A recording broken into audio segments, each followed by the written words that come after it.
So that whole image of IIT Kharagpur is different than every other IIT because we don't have suicides just disappeared and evaporated. They tend to stay a little bit away from deep tech investments until... Why doesn't India win more Nobel Prizes in physics? How did you land up from Kharagpur to Calcutta? You started a student counseling cell at IIT Kharagpur. Yeah. Can you tell us a little more about that? वो पैसा Generally mess food speaking- दारू and everything else में जाता है. Mental health के लिए पैसा नहीं देने वाला. But the difficult bit was getting people to raise their hand and ask for help. Yeah, how many of our smartest people do end up getting into PhD programs and getting into research? What is climate investing?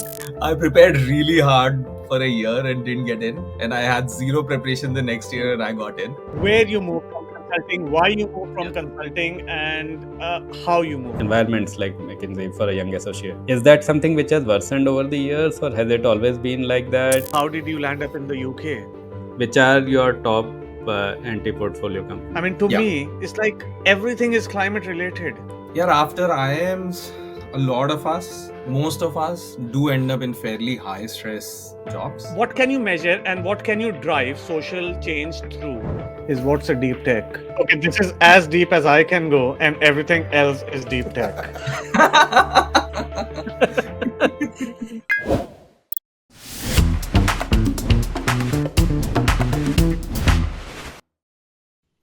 Welcome to another episode of IIM Ke Baad with Viks, Migs, and Chow. In this, we take you along on the career and personal journeys of alumni from across all IIMs. And today, we have another special guest with us.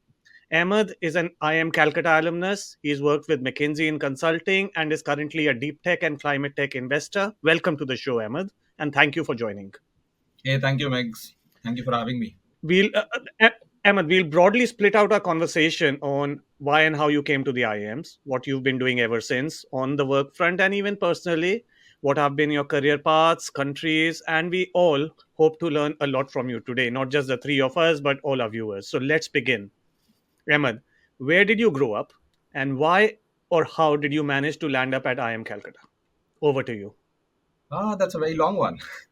I grew up in Kanpur. I wasn't really sure what to do when I was growing up. Everyone else around me wanted to be an engineer, so I was like, yeah, that sounds like a good plan. Everyone else wanted to join IIT, so I was like, yeah, I'll do the same. Went through the rigorous IIT prep process. Took a break year as well. Spent 3 years preparing for it. Went to IIT Kharagpur.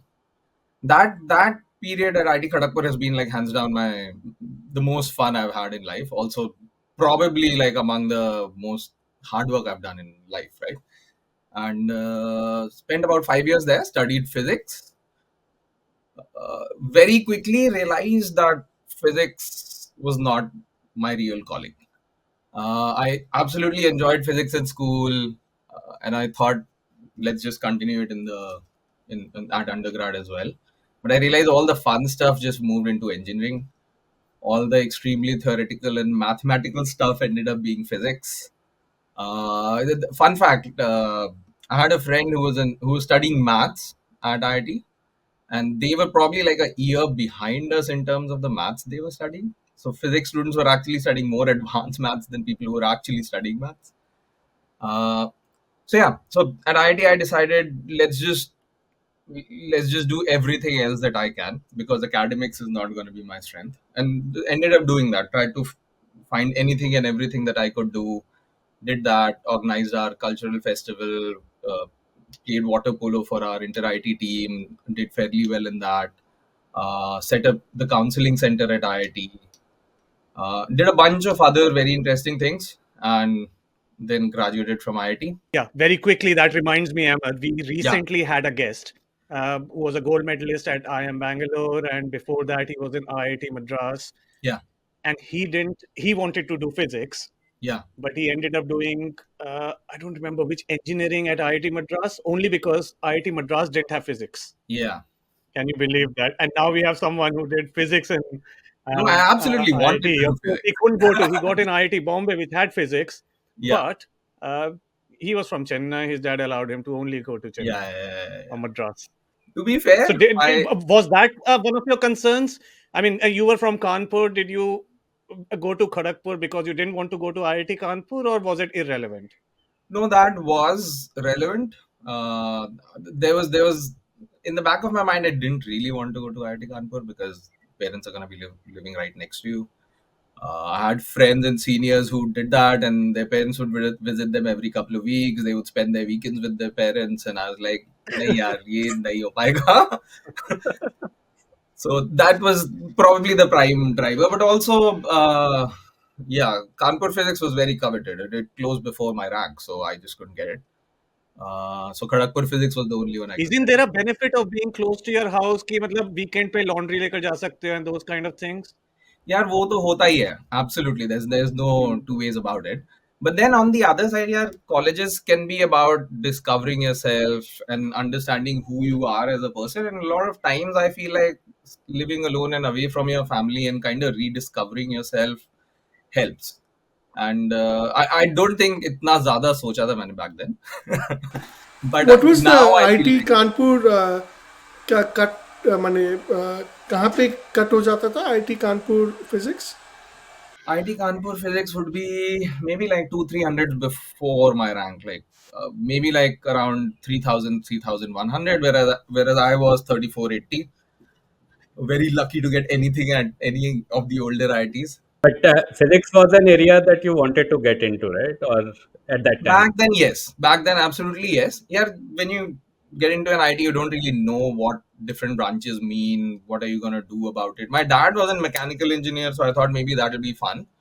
But then studying physics, I really enjoyed studying it primarily because it had a lot of experimental stuff around it. It had a lot of practical applications in there. You could see a lot of the science. It was not just Hmm. something Not that you just think theory. about. But then theoretical physics ended up being not that. All of that fun stuff, a lot of the experimental stuff, a lot of the physical touch and feel stuff moved into a lot of the engineering branches, whereas physics was a lot more theoretical and maths. I mean, there was experimental physics, but still, that was not the same thing. And this So was was it a more or less strenuous than engineering when you were doing physics?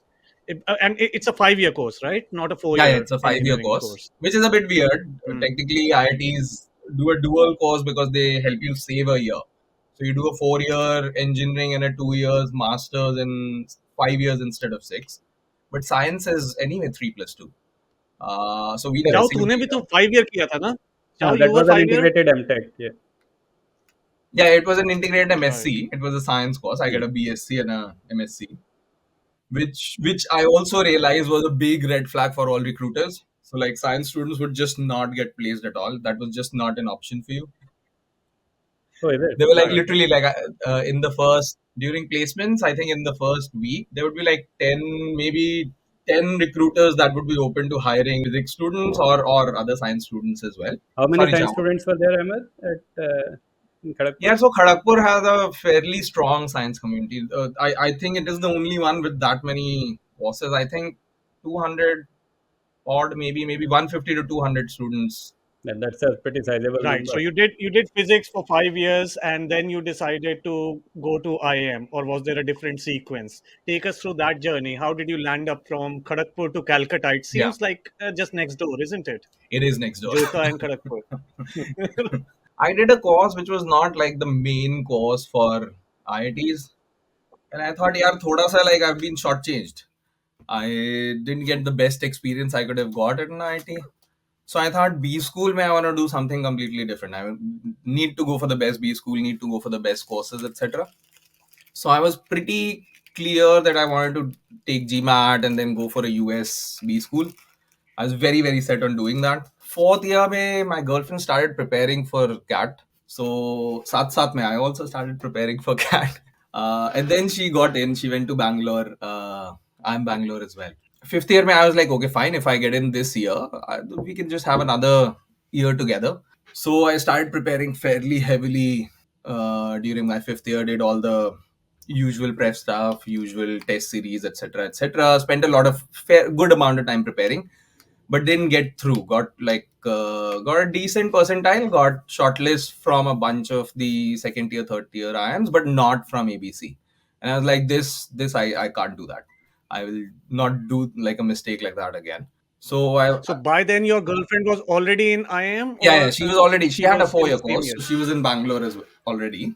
So I would have been a Right, junior there. That would have been fun, dating a senior, right. but never happened. Then And she that is graduated Yeah, by the the that's only time. that's reason I not was looking really forward very to it. common, but we have even in our batch someone who's married to a senior. Yeah, I suspect that might have happened after the graduation, but who knows? Andar yeah, ki yeah. khabar. अरे B schools में यार the diversity of age is much wider. Some of my really nice friends were 3 years or 4 years. There was this friend who was 5 years younger than me, right? So then it's Hmm. yeah, there was this senior who was probably 3 or 4 years younger than me. So like it's not that big a difference there. So that's understandable. Right, So yeah, fifth right. year में I did So good your things. girlfriend reached IIM and you got a lower score. So did you get interview calls and all that? No, so it was never in the same batch because she graduated. She had a 4 year course, so she graduated early. I had a Yes. 5 year course, so I graduated the next year. That year I didn't get it. So then, Hmm. if I took CAT the next year, I would anyway join the IIM after she had graduated. So like half the appeal just went away, and I always wanted to just Hmm. go to the standard, wanted to go to Harvard, if not USB schools. So I was like, नहीं अब नहीं prepare करेंगे. And I didn't prepare.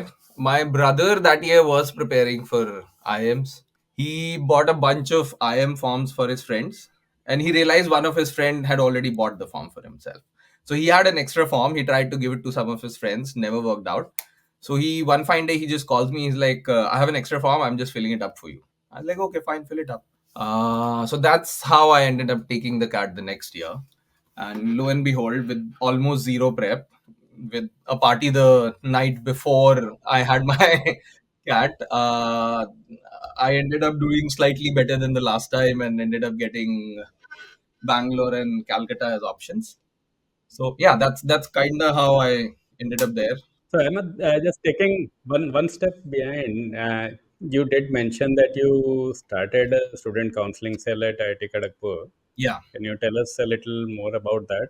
Yeah, the year I went to IIT Kharagpur, I was from Kanpur, so I would always hear the news about IIT Kanpur. IIT Kanpur was very notorious with suicides. We would hear of at least one case or so every year. When I joined Kharagpur, I asked a couple of people about what the deal there was, and apparently Kharagpur was supposed to be really special, and they hadn't had a suicide case for the last 6 or 7 years or something, and they were very proud of it. In my second year, there were 6 deaths in the campus, Wow. 5 of them suicides. There were an additional, I think, 7 or 8 suicide attempts that were unsuccessful. So that whole image of IIT Kharagpur is different than every other IIT because we don't have suicides, just disappeared and evaporated. So then a lot of people started working on different things. A lot of professors started working on different things. By the time I was in my third year, a bunch of initiatives had started, but they never really took off. So fourth year, I realized, yeah, this is a topic I really want to do something about. Because one of the friends who passed away was a good friend. He actually he had not committed suicide. He actually went swimming in California and just never came back. Probably had an accident. They never even recovered his body. So that was he was a friend, a batchmate, a wingmate, very good, not a wingmate, but a batchmate. So that had a strong impact. So I spoke to a bunch of friends I had at IIT Kanpur because that was a common, at least I knew that that was a common theme there, and they had done a lot of good work about the same. So they talked a little bit about their approach and the way they had set up a counseling cell. Then I spoke to a bunch of other friends in IIT, other IITs, Bombay and Madras as well, and just tried to figure out what could be the approach for us.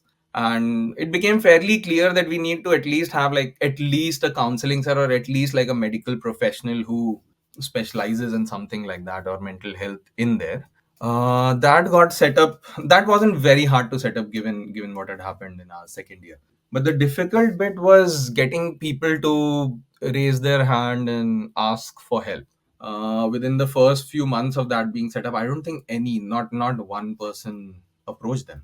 So the main the main issue that was like everyone, no one would just approach you, right? So we decided to build a student led network across different hostels, across different departments, across different batches as well, of people who could well, they were not, they had a little bit of training, but they were not exactly medical professionals. They were students like me and everyone else. They were basically the first people who would flag certain individuals who might need help, and then they were also trained to have a first few conversations with them, try to make sure that people who needed help would actually agree to go meet the counselor in the counseling cell, and that took a lot more effort. So these uh, are gatekeepers, is it? these are gatekeepers, yes, that's right, that's right. So training the gatekeepers was actually, I think, the biggest biggest impact that we saw. I don't know how successful that has been. uh, the student network stayed on for at least 2 or 3 years, and then I found out that it has kind of disappeared now. So I don't know how successful it is right now and how it has moved on. Sorry, Got it. Migs, you had a question. Right. So Ahmed, just coming back on to, sorry, I missed a bit of the chain. So you were in IIT, your girlfriend had already graduated from IIM, and you were then preparing once again Yeah. for CAT, and you got into IIM Calcutta. Can you help us how you prepared, what made you click, and what you could do better? Because a lot of our viewers actually want to learn from people. Most of our guests is, what would you do, what you did the same, and what would you do differently if you were to get into the IMs? Yeah, I might not be the best candidate for that. Everyone who's come in is the best candidate, because if you've I been there and done that, what else do you need? I prepared really hard for a year and didn't get in, and I had zero preparation the next Hmm. year and I got in. So yeah, I mean, it's just luck. There was preparation. I mean, See, the way, I had prepared no, the no, last the year. way I see it, Ahmed, Yeah, Emma, the way I see it, it's not luck. There is a cumulative and momentum that has built in. I mean, that doesn't go away within a year. So you already had that. Maybe the luck factor was on the first cat that you didn't get in on the day, that one day. And I think that's very useful for a lot of people attempting such competitive exams in India, whether it's CAT or JE or something. Sometimes one day goes wrong, yeah, and that doesn't mean you can't yeah, do it. You need much more preparation. Maybe you do need a bit more yeah. preparation to brush up, Yeah. but it also means that maybe it was that day. So I Yeah, think and I that's a good mean, learning. So you didn't prepare the the second second year. year I didn't prepare, but there was preparation from the last year. Mm. It doesn't just disappear, right? Like it just stays on for a little bit. And And yes, that I first year you completely agree prepared, with you. that was while you were in IIT. Is Sorry? that Yeah, right? yeah. While the first attempt was during my fifth year at IIT, and the second was Mm. when I was working when I was at a full time job. So I'm quite intrigued because you are in a 5 year course, your girlfriend and a lot of other batchmates you had Yeah, already graduated. I'm sure many of them went to IIMs, and many of them went to things like, maybe not Harvard, because Harvard needs a bit of work ex yeah, no, no, usually. yeah, But so you have. So now you've got notes from them, you've got experiences that they are shared when you are in fifth year and preparing for CAT. How did you manage to learn from them, and what did you do? Just give a flavor of how you prepared the first time around, even though you didn't get in. yeah. My first prep was, or the only prep I did, uh, that was very heavily biased towards the mock tests and entrance tests. Yes, I spent some time studying and some time doing problems, but that would probably be 30 or 40% of all the time that I gave in there. Hmm. Uh, I just did mock tests and like other exams and like etc. Like literally almost every day for like the last 2 3 months of the prep, Hmm. and a lot of people do those and then do nothing else about it. So if, let's say, if I'd spent 3 hours doing the mock test, I would typically spend 2 to 3 to 4 hours just reviewing how I did in there, what questions went wrong and why did they go wrong, Awesome. and what was the bit that I wasn't Awesome. prepared for, and how can I prepare it a little bit differently, what kind of silly mistakes did I make, how do I not make them again. And that, I think, was the key part. I think this is something which a lot of people miss out on. Doing this properly, the analysis of the mock tests and kind of what they did not do right. I see a lot of students who are just who keep taking mock tests without really analyzing what went wrong and learning from that. So Yeah. really glad And I that mean, you were able to spend that time. yeah. And yeah, at least during my prep, I could see clear progress there. So career launchers and others would do these common tests and you would get to know your percentile. When I started, and I don't remember exact Hmm. numbers, when I started, it wasn't all that great. But over time, with prep, with reviewing your uh, mock tests, etc., it kept creeping up, it kept growing, it kept growing, and it kept going. Towards the end, it was consistently in the top 1 percentile or top half percentile consistently. And yeah, so Yes. yeah, there was very clear trend that I could see that yes, I my performance is improving. So there are three things I'm picking out here. One is uh, I'm assuming you were good at the basics. I mean, you're in IIT, fifth year of IIT. You probably just need 30% of the time to brush up basic 12th standard maths. If I remember right, CAT is 12th standard maths plus. Yeah, That's all it is. yeah, Now, or other things, or English, or whatever. And then it is about benchmarking yourself, whether you can do things in time, whether yeah, you make too many mistakes, which is what you did with mock tests, and also benchmarking yourself to others, which is okay, are you improving versus the others, even if you're not learning from the mistakes of those tests, the public tests. yeah, And then this third thing, I think this has come up, and this is my biggest takeaway, is most people in the IIMs that I have met and I continue to meet with IIM Ke Baad or otherwise, is people analyze, people go back, they learn from their mistake and make sure that tomorrow I'm better than today, and that yeah, trajectory keeps going up, and wherever it leads you, it might lead you to IIM Calcutta, it might lead you to Ahmedabad, or whatever your hierarchy is. But if you're doing that, and at the end of it, you will reach in a better place than you were. yeah. Yeah, I agree. And there used to be this story at McKinsey. There was this thing what your managers would always tell you that every year or so, go back and look at the slides you made last year or the kind of work you did last year. And unless you're ashamed of your work, you're not growing, you're not learning, right? Wow. And I know it sounds a little bit too harsh, but I No, but did that often, it's real. and Yeah. there was a clear difference. I was being a little bit more structured every year, and I was being a little bit smarter and clearer with my communication and stuff every year. Yeah, So is this something which you have continued to do, Ahmed, post McKinsey also, in terms of looking back at your work in the past year, or was that more a McKinsey thing?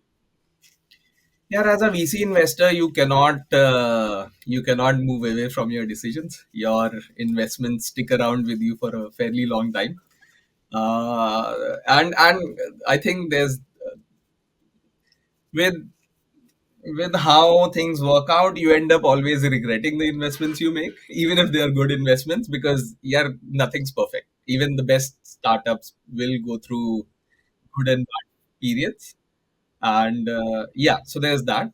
But it's a little less tangible now. It's harder for me to sit down and say, yes, something I did 2 years ago or 1 year ago was qualitatively worse or not as good as something that I'm doing right now. Uh, but yeah, I think that's a good exercise. I should probably open up my initial investment memos and go make fun of my past self. Ahmed, did you have a good rank at IIM Calcutta to get into McKinsey? Because at least when we were at IIM Bangalore, they were only hiring good Yeah. rankers. Yeah, let me just say this. I didn't have the worst rank, but I was not in the top 20 or top 30 or top 50 people. I, across Out of all how many the, people, Ahmed, just for perspective, how large was your batch when you say top 20? Is it yeah, yeah, so 300 or we had 450 500? people in my batch, 450. 450 450. people. Yeah. Okay. So 90 percentile or top 10% would be 45. I would probably be in the top 20 percentile, maybe 25. So it's Right. something somewhere Okay. around that. Okay. So you're I in was the kind literally of the top lowest 100. ranked. I was literally the lowest ranked person in my McKinsey batch from IIM Calcutta. And I was literally hands down the lowest undergrad GPA person in my McKinsey batch as well. Okay, now we need to get into that. How did you manage that? How did you manage that? Yeah, so consultants look at your holistic profile. Uh, as I said a little bit before, I was very, very busy at undergrad. I participated in pretty much everything that you could. And my extracurricular CV didn't really have a comparison. But even then, I needed decent or above average academics to get into most of my shortlists. But yeah,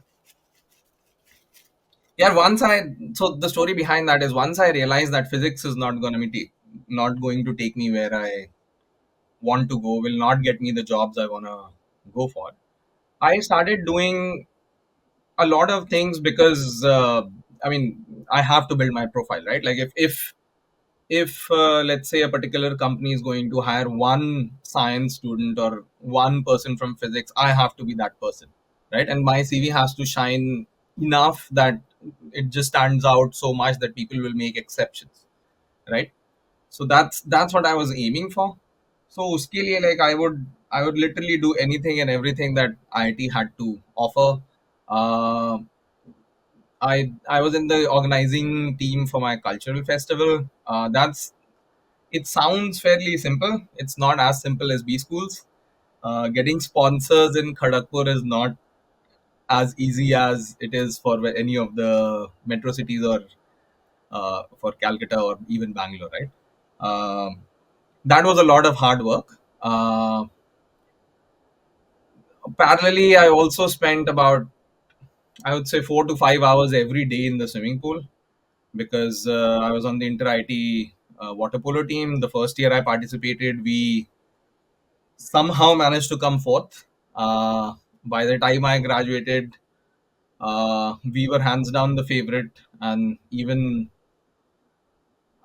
it's been 12 years since I've graduated. Only twice has the IIT Kharagpur team not been in the top three, and a lot of that has taken a lot of. I mean, that a lot of that required making sure that there is a framework for practicing. We know how to win, and it needed a lot of hard work, and me and a bunch of other people and even a couple of professors were involved in doing that, and we set up those systems and processes, and we got the right coaches. We made it a winning team.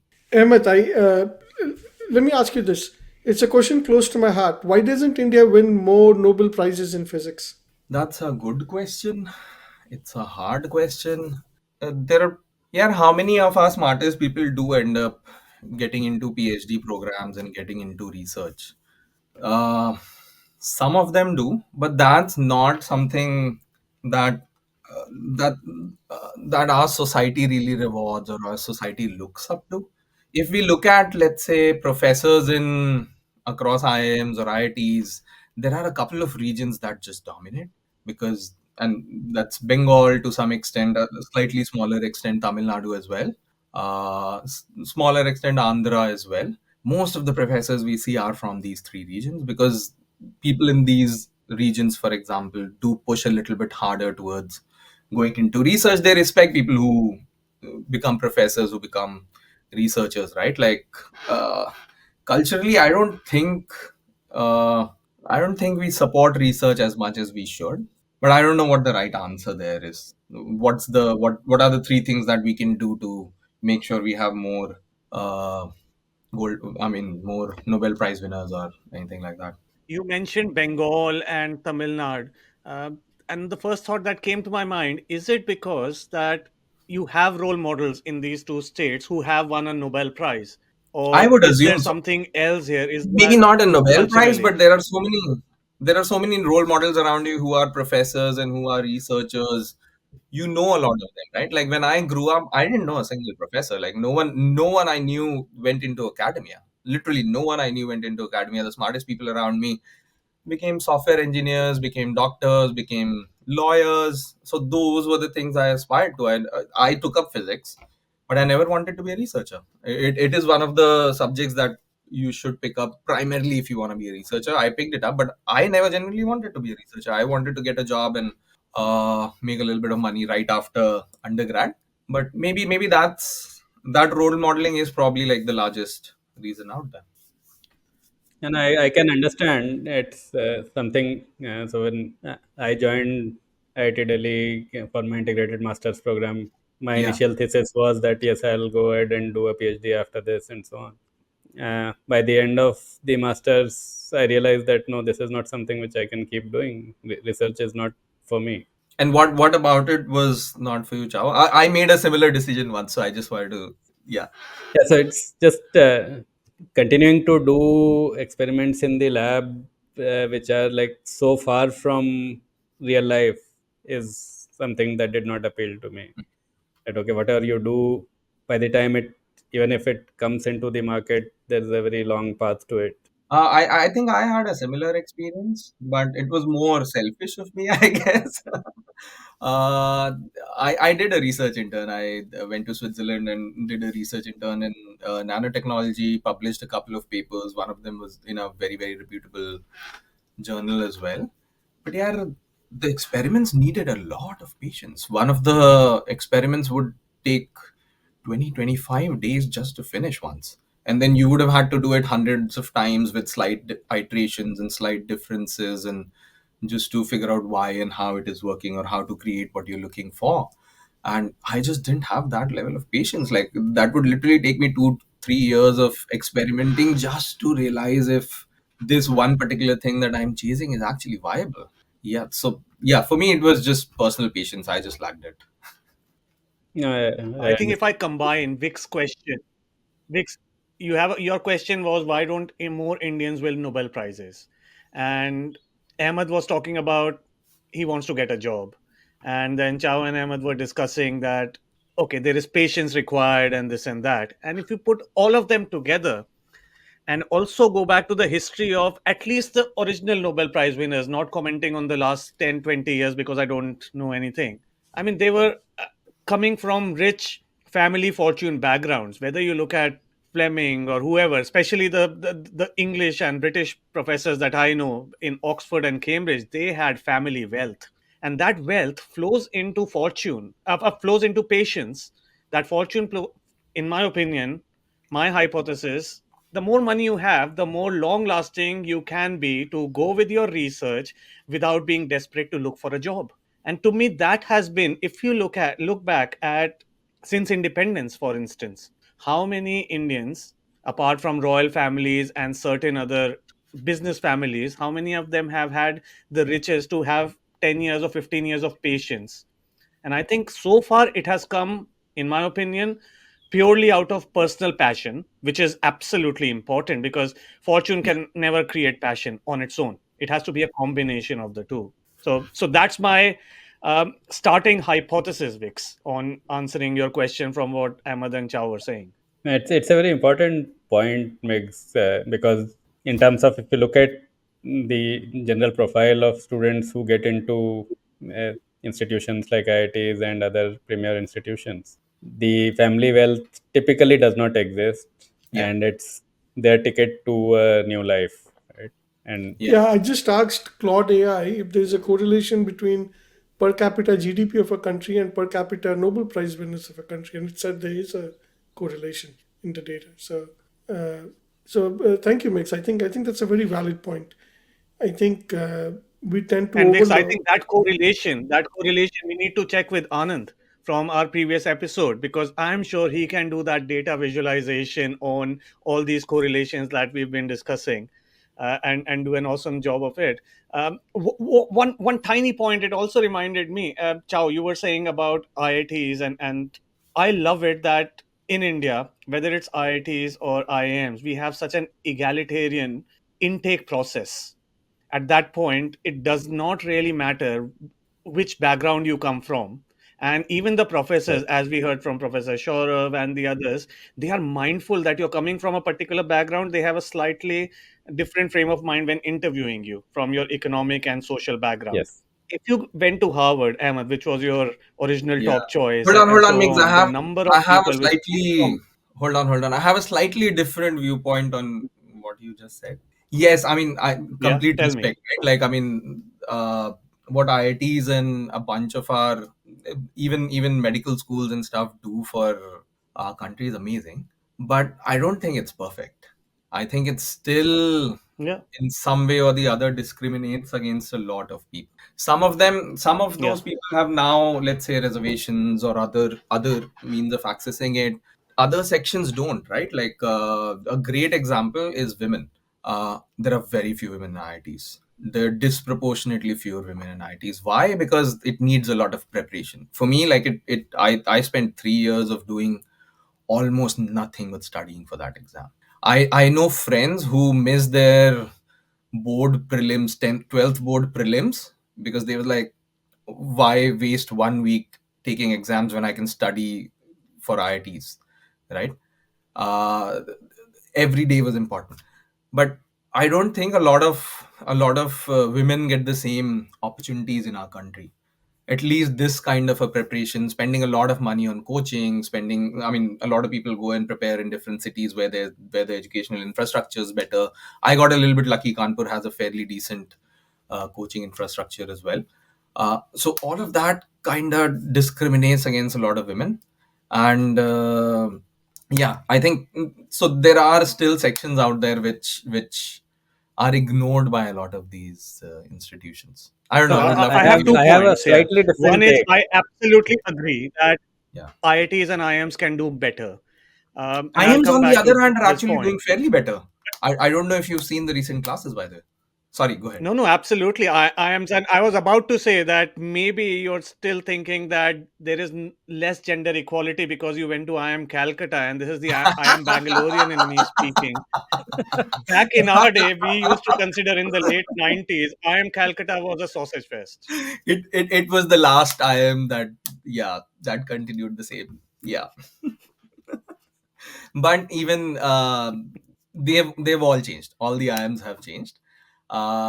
See, with the IIMs, Yes, you have an interview process in there, right? That that makes a big difference. I personally believe that.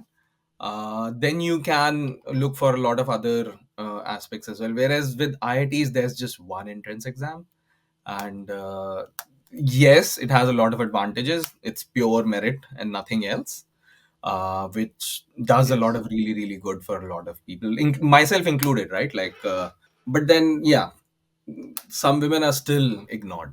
Yes. No, maybe they should have, like now we have in the parliament in India, from next time is a women reservation for Yeah, MPs. yeah, Maybe they should have a women reservation, just like there is a caste reservation yeah, kind of thing. And I know many people will still come up is why their reservation and all that, because there are always pros and cons of reservation. yeah. Nothing is I mean, perfect. So Even there's that another will be an angle imperfect here. solution. If you look at the JEE, Ahmed, as you mentioned, so one thing which I noticed, especially in school, so I went to DPS Kapuram, and I did notice that at least among the women, the proportion of students who took maths versus those who took yeah, biology, for example, even in sciences, yeah. there was a very marked difference. Hmm. The If you look at the JEE statistics, about 70% of students who appear for JEE are males. Only 30% of the aspirants are female. So Yeah, there's a fair degree of divide that has already got created, and I don't know if it is yeah, attributable to as much to potential choices or opportunities that they have, and how much is towards their personal choices of uh, wanting to do different yeah. streams. So I think there are both those. Chao, I completely are agree. you saying there's a social But construct कि science के लोग लड़का है तो engineering करेगा, लड़की है तो बेटा डॉक्टर बन जाओ. Is there I a don't know social ये construct like that? societal guidance है क्या, but population mix if you see among science students, it kind of yeah, tends to indicate that. So yeah. But I'd like I to have, make 2 points. I'd like to make 2 points. One, I think हमारे बंगाल में एक होता है BC. पता नहीं बोका चौथा बोलूंगा तो मिक्स फाइनली रखने देगा कि नहीं, तो maybe we can keep BC. But the reservation is fucking a boka chota issue. You should not have reservation. Reservation is trying to force equality of outcomes. It's trying to say कि यार इतने percent women होने चाहिए, इतने percent ये होना चाहिए, वो होना चाहिए. I completely understand equality of opportunity. I understand that people who are economically backward, who can't afford tuition, they're not going to have the same outcome as someone who can afford tuition. But you fucking Yeah. don't link it to the caste. You don't link it to religion. You don't link it to gender. You link it to economics. And mane, it's just frustrating कि so many smart people can completely clearly understand that it's an economic issue and then convert it into a caste and a religion and a gender issue. So that's number one. See, It's मैं just एक obvious. चीज बोलूंगा उस पे. We can have like one episode purely on this topic and not just one episode or more episodes and never reach a solution. But नहीं, Yeah. I'll tell you solution की my बात नहीं है. two mix or three mix things, my mix mix देख, viewpoint. बात solution की नहीं है. एक The साल पहले I agreed with you. Today I disagree with you. And the reason is number one, the parameter to select reservation I'm talking about of on anything, whether it's academic intake or a government job intake or whatever, you it has to be measurable, and it has to be measurable and have to have a huge correlation with the driving factors. Now, what you're saying is right. Economic factors is probably, in my opinion, also is the biggest driving factor, and equality of opportunity is the best factor. However, equality of opportunity तो आप ना तो measure कर सकते हो, ना आप उसको drive कर सकते हो directly. That is a long term Hmm. issue. You can't use that for IIM, IIT, or anything else. Hmm. Economic versus caste based, you can. And I was when we were talking to Professor Shaurav and about all the academic studies, is there is a huge correlation.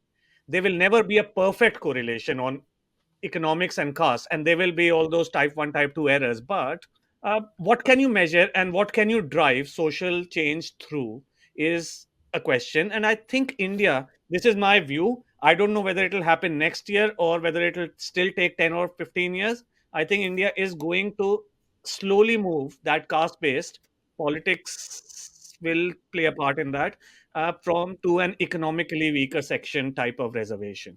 That's my view, and maybe part of that is less a view and more a hope. So in my high school back in Calcutta, I had a friend whose father was IAS officer, and he got into IIT. It was very frustrating because it was the quota thing. It was very frustrating, and it was a complete abuse of the system. And I think this abuse of the system, if we sat down and we saw कि अच्छा कितने caste based IAS reservation hai, and the next generation, how many of them again go to IAS, IIMs, and IITs? And I think the percentage would be 70%. Like, and the general population See, what you're will talking about, might I be think 1 they or tried to 2%. do that with that, what was that legislation, creamier section or whatever that was called, creamy section, that you can only take it once in a generation and things like that. Sorry, once and then the next generation doesn't get it. Like I was saying, how easy or difficult is it to measure and create loopholes around? Number one. Secondly, this is an extreme example. I mean, yes. I mean, when you use this example कि बाप IAS है और बेटा IIT में कोटा में गया, it's a very easy thing. नहीं होना चाहिए, but there's a measurement thing. But what is the less easy part to measure is, let's say, एक ब्राह्मण का लड़का है और एक लोएस्ट कास्ट का लड़का है. ब्राह्मण का फादर 20,000 रुपए कमाता है और लोएस्ट कास्ट का फादर 25,000 कमाता है. Because of the caste cutoff and all that, the lower caste guy gets in, Yeah. and the Yes, you'll Brahmin always son, see. or See. you can take whatever upper caste, non-SC, ST, does not get in. How do you say कि 20,000 was lower than 25,000, and that there is, it needs Yeah, to but be a very drastic thing, see, a my lot of opinion. these are just like individual cases and unique instances, etc. Yeah, in my opinion, or at least what I saw, yes, cases like Viks mentioned did exist. It's not that that's just a really one-off case. There were a lot of people which were second generation beneficiaries of reservation in one form or the other, but most of the people probably weren't. Again, I'm not a scientist and I have not studied that number. This is just me spending 5 years in IIT, and I mean, a lot of times you can caste, it is caste anonymous, but sometimes you can figure out. But I don't think that was a large part of the people who were getting that benefit. Again, someone can correct me, but that's my personal perception. Chow, what do you think about it? Did you also see a similar number? Did you see a very different story there, or So, yes, there were cases that I have seen, as Viks mentioned, where the benefit accruing to the previous generation continued to accrue again to the subsequent generation. But as Mix was saying, it has to be something which the parameter has to be something which is easily identifiable, measurable, and economic criteria is a very tough one to implement, primarily because of the tax compliance and everything that we have in the country. yeah, You'll It will be a race to the bottom. The moment you make it an economic criteria, everyone will just start going towards the lowest number automatically. So it has to be yeah, and something at which least is sorry, difficult to Chow. falsify. Now, I was saying it has to be IITs at my a time, parameter difficult to falsify. And as Professor Saurav also mentioned in one of our earlier episodes, you will have cases of type 1 and type 2 errors, but on the whole, is it something which is directionally correct? Yes. So that's where probably the debate is. And yeah, we have been seeing EWS as a criteria emerging in a number of roles, economically weaker society sections of the society getting additional reservation. So as that criteria becomes well established, as Mix was saying, I'm hopeful that yes, we will slowly move away from caste-based reservations to more need-based reservations. But yes, some positive affirmative activities continue to require to happen. So see, the only logical thing that I heard in the last 5 minutes was the thing that Mix mentioned. That see, equality of opportunity is very vague. How do you give equality of opportunity once the guy is applying to IITs and IIMs, right?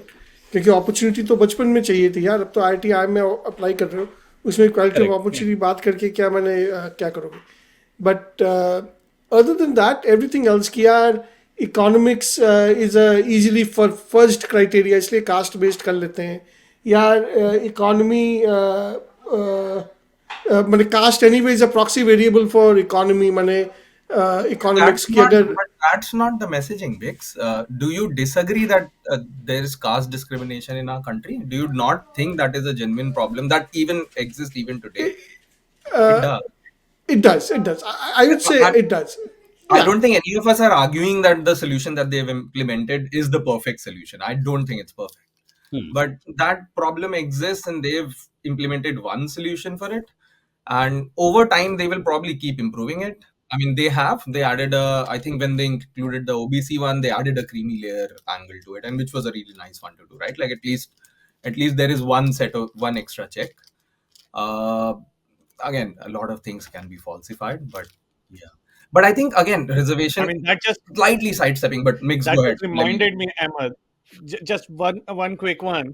Over the time, as the caste-based reservation, I think politically it is impossible by any government, even if they come with like a 90% majority, to take out caste-based reservation.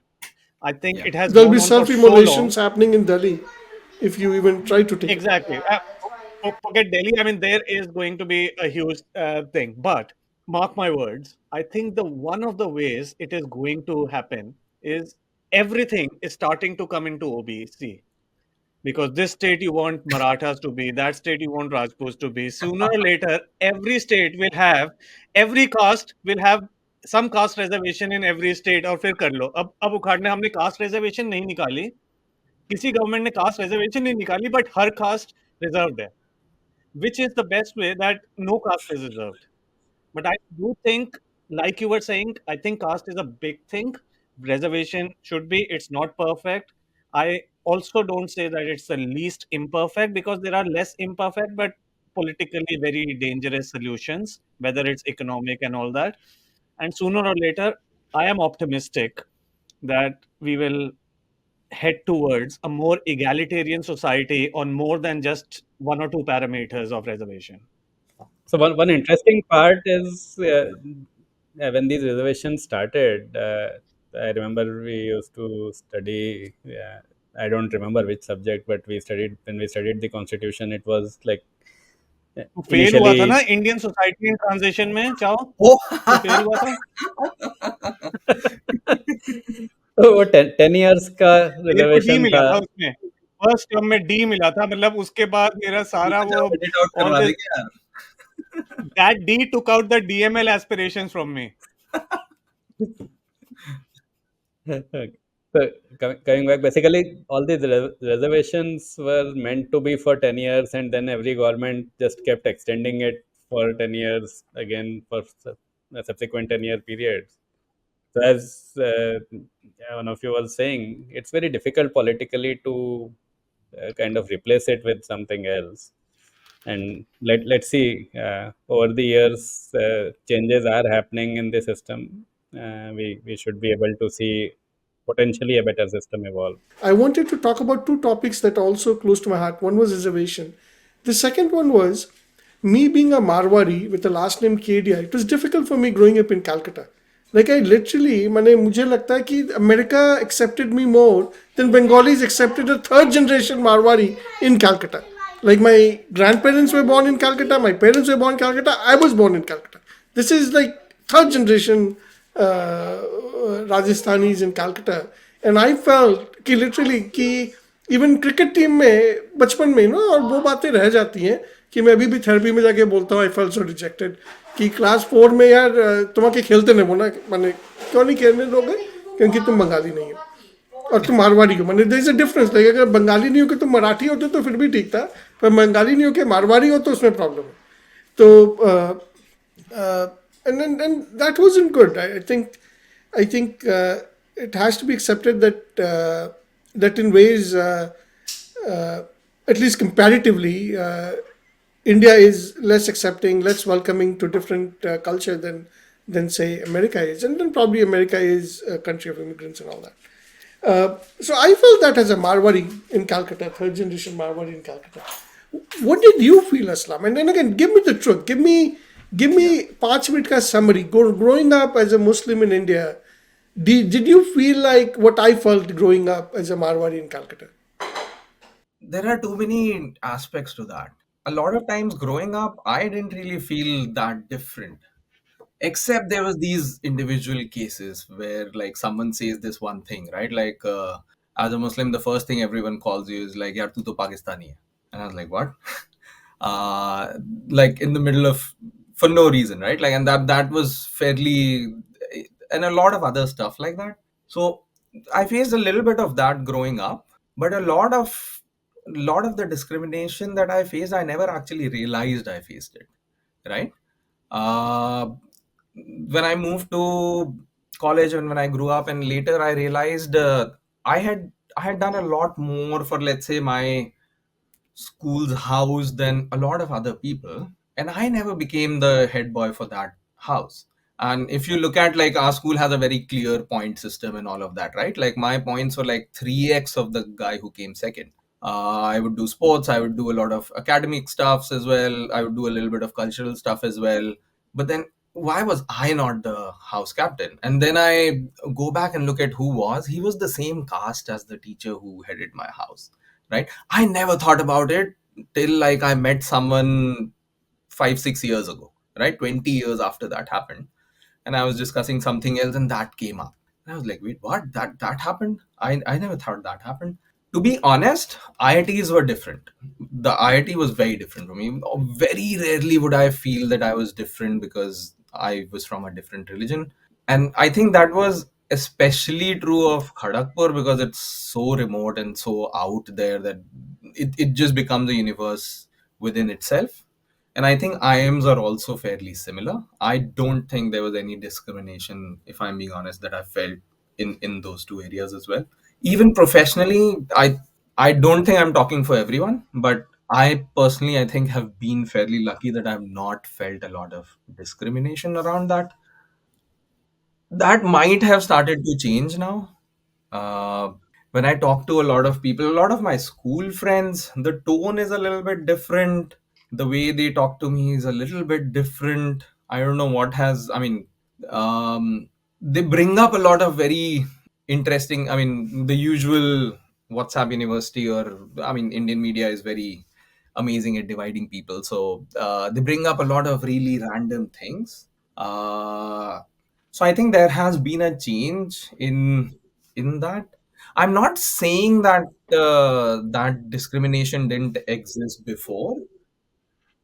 I think when I was growing up, a lot of that happened silently. People were not very vocal about it, right? Like, for example, as you mentioned, Viks, right? Like they said that on your face that I'm not taking you in my team because you're a marpad, And right? I think the interesting thing that happened was as you grow older, जो बड़े होते हैं ना लोग, तो वो जो मन में जो बात होती है मुंह में जो बात होती है उसमें एक फिल्टर लगा देते हैं. पर जो Yeah, बच्चे होते हैं they are learning it from their parents और उनके yeah, मुंह में वो फिल्टर नहीं है. तो वो कह देते थे क्रिकेट में नहीं खेलने लूंगा. And as I grew older that filter yeah. got established on people, so they never said it. But I always felt like an outcast in Bengal. I always thought कि अगर कभी कोई सिविल वार हो गया तो बंगाली तो मारेंगे हमें पकड़ के. नहीं, I विक्स, felt मैं like तो that. एक That's how और I चीज felt तेरे growing up. पॉइंट पे ऐड करूंगा कि एज बड़े होते हैं, I think there is a normal curve, कि जब आप ज्यादा बड़े हो जाते हो, and maybe we'll also go through that 10-15 साल, then we will join the what I consider the chief contributors of forwarders in WhatsApp University. I hope I never joined it, ठीक Mix. है ना, I'd 55 rather प्लस. leave this I world I see before my I join parents that. Who are at 70, सबसे हर चीज के, वो चाहे वो हैप्पी बर्थडे हो या वो मोदी हो या हुएवर एल्स, वो सबसे ज्यादा फॉरवर्ड्स मेरे को वहीं से मिलते हैं. And that, when you consider all the 50, 60, 70 plus, so we are heading there. I don't want to give my age away, but I guess everyone knows that. Yeah, Ahmed, I think you bring up a couple of good points. Ki, IIT Kharagpur, you did not feel it. You felt it more in your school, and some of these sentences that you hear in childhood, they stick with you. They make you feel different. Yeah, I think it's the basic tribe concept that we discussed in one of the earlier uh, sessions. And the tribe increasingly feels the ability to be more vocal about their own preferences, and those changes are obviously visible everywhere. Yeah. Look, thank you for your perspective on that, Ahmed. And I think you're the first person from with a different religious background who's on the show. And my partner now is Islamic, and I love her, and I find it's great. I find the religion is so great. And so let me. So एक और topic मेरे दिमाग में, I struggle with it. I've always been an entrepreneur in my life. And one thing I've realized is consultants are needed when there's no agency. So, and then that's a thesis that I've come up with. कि consultants किसको चाहिए होते हैं? Either you need it in big government organizations, ministers need it, IAS officers need it, कि agency कम है तो consultant ले आओ. Tesla doesn't need a consultant because there's a lot of agency. There's a lot of owner mentality which is being used to run Tesla. Smaller companies which are still run by owners, they don't need consultants because यार consultant क्या आके बताएगा यार. I'll sit down to have tea with a couple of my colleagues and we can figure it out. But when there's a lack of agency, when there is no decision maker, when the decision maker is either scared or he fucking doesn't know what he wants to do, that's when consultants are needed. And I think lack of agency, that's how the world is. You can't have every owner running every company, right? Like companies will go through a stage where there'll be managers running it, and you can't have every bureaucrat run it with agency. You can't and you can't have governments with a lot of high agency politicians. So I understand the need for consultants, but I also feel like Yeah, but that's just one way that consultants have. In fact, that's a lot of times that's something that consultants deliberately don't do. McKinsey has a lot of policies about never making decisions. The decisions are always made by the clients. We help them. We help we help them make slightly more educated decisions. Try to help them understand how an industry is progressing. What are the uh, best strategies that you can use, what we think might be the best way to go forward in a particular uh, industry or something. But um, a lot of the clients that I worked with were very fairly involved family offices in or family run businesses in India. They're still fairly big businesses. A lot of them had I can think of three where the founders were very, very, very actively involved. Right. One of them is the most actively involved CEO chairman that I've ever seen. As McKinsey consultants, we don't like to name our clients, so I will not name them. But uh, we do a lot of work with such people, right? Uh, it's not just agency. There's also see consultants bring in. So let's take this example of this CEO who was owner CEO, very actively involved. Why did you need a consultant? Why couldn't he figure things out on his own? Because my thesis is, and I'm happy to be proven incorrect, because Yeah, one of my goals of doing these episodes is to learn myself. Like ऐसी क्या चीज थी जो तुम उसको जाके बताते थे उसको खुद नहीं पता था, or he could not find with 10 minutes of googling. I'll give an example of a project we did for that Sure. particular person, and that will explain what you're asking. Let me actually just start with that, right? Like, so there was this. I need to make sure that I don't reveal the client, and it's hard in this particular case.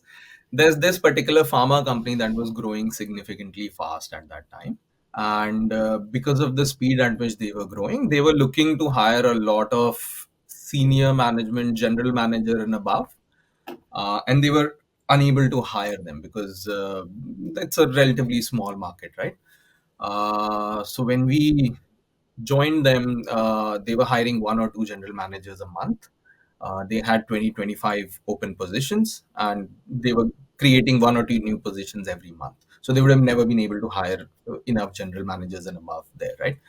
Uh, and no other pharma company recruits at that pace, hands down. Most pharma companies will look for a general manager and above like once in a quarter, or maybe at best once in a month, right?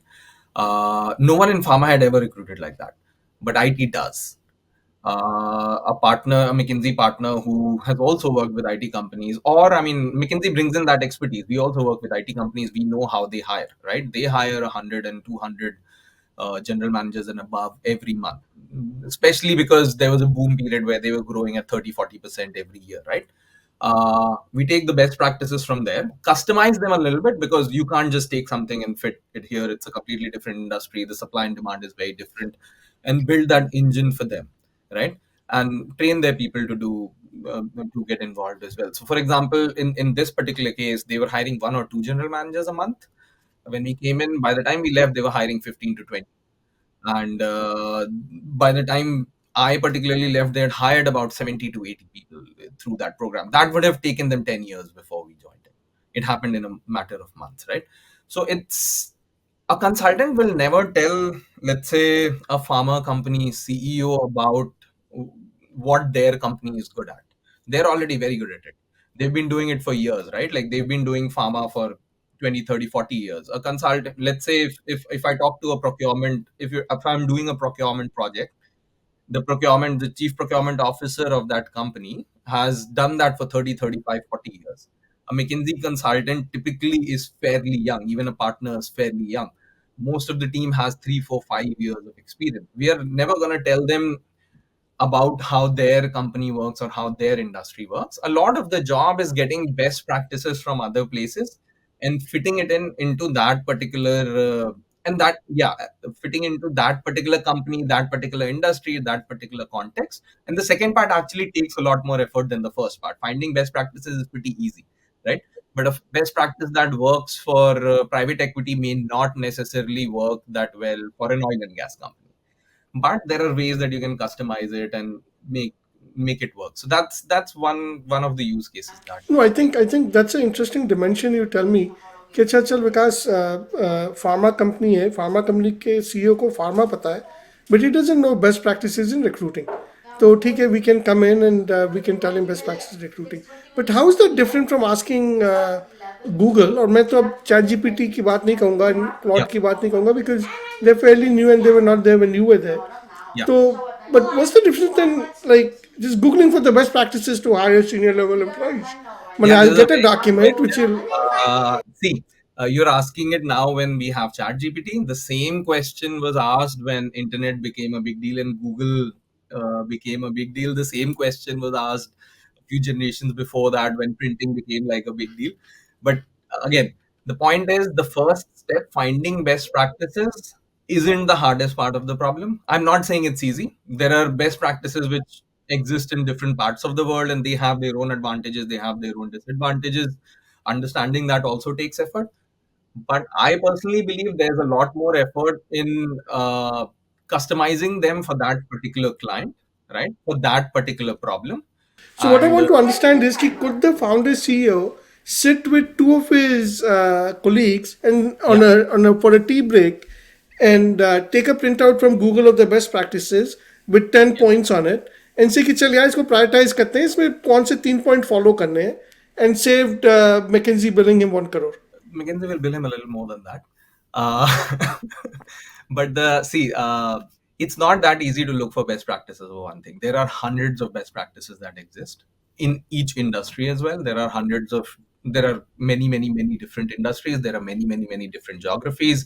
What works really well in Europe doesn't really work all that well in Asia. What works really well in Asia doesn't necessarily work at all in North America. There is a lot more nuance to it, right? And these business is not a very simple, very linear thing. Let's say, for example, I mean, anything, let's say how sales happens in the UK is very different from how sales for the exact same product happens in India, right? That's why you need local sales experts. And when you hire someone, you need a local sales team because things happen everywhere differently.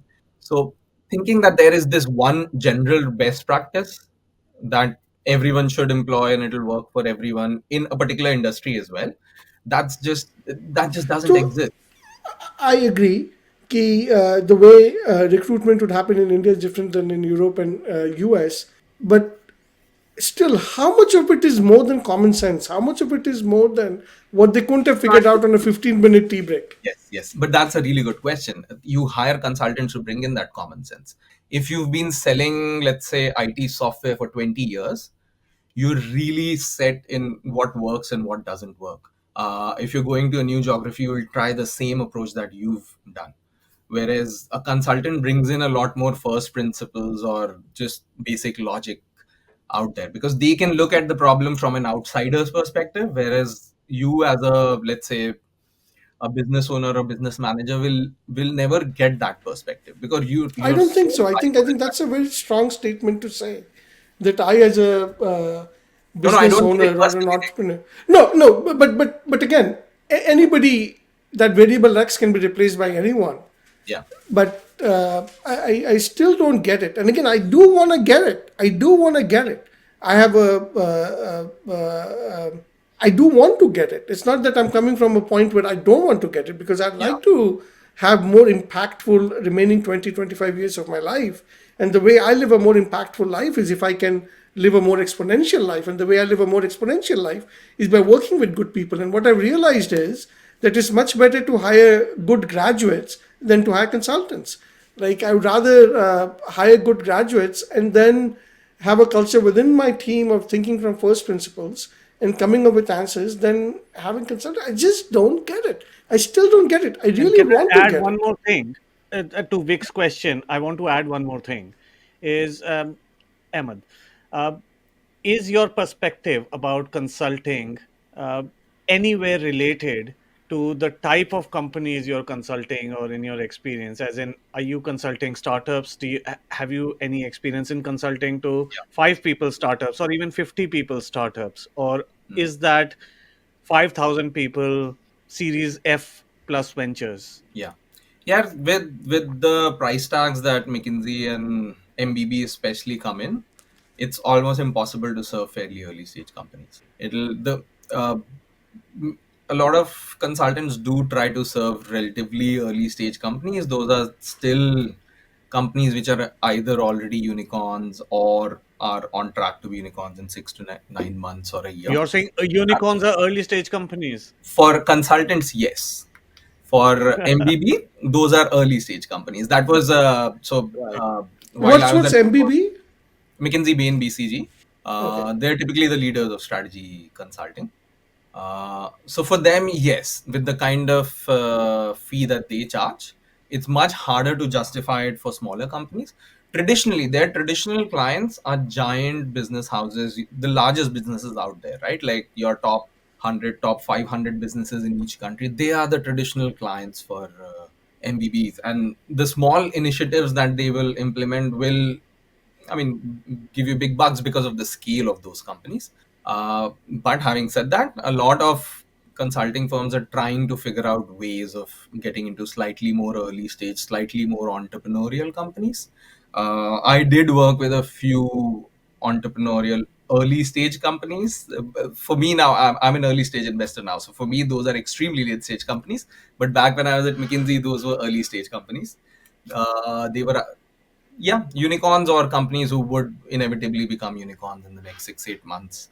By then you've already built enough of a scale that a small initiative can have a large impact, and that's where a consultant will be able to start adding value. But typically that's not a standard client for a McKinsey, right? Like if you a standard client for a consultant is where, if let's say you have a 2% or a 1% or a 3% improvement, with the scale that you see, you have hundreds of millions of dollars in savings or profits there.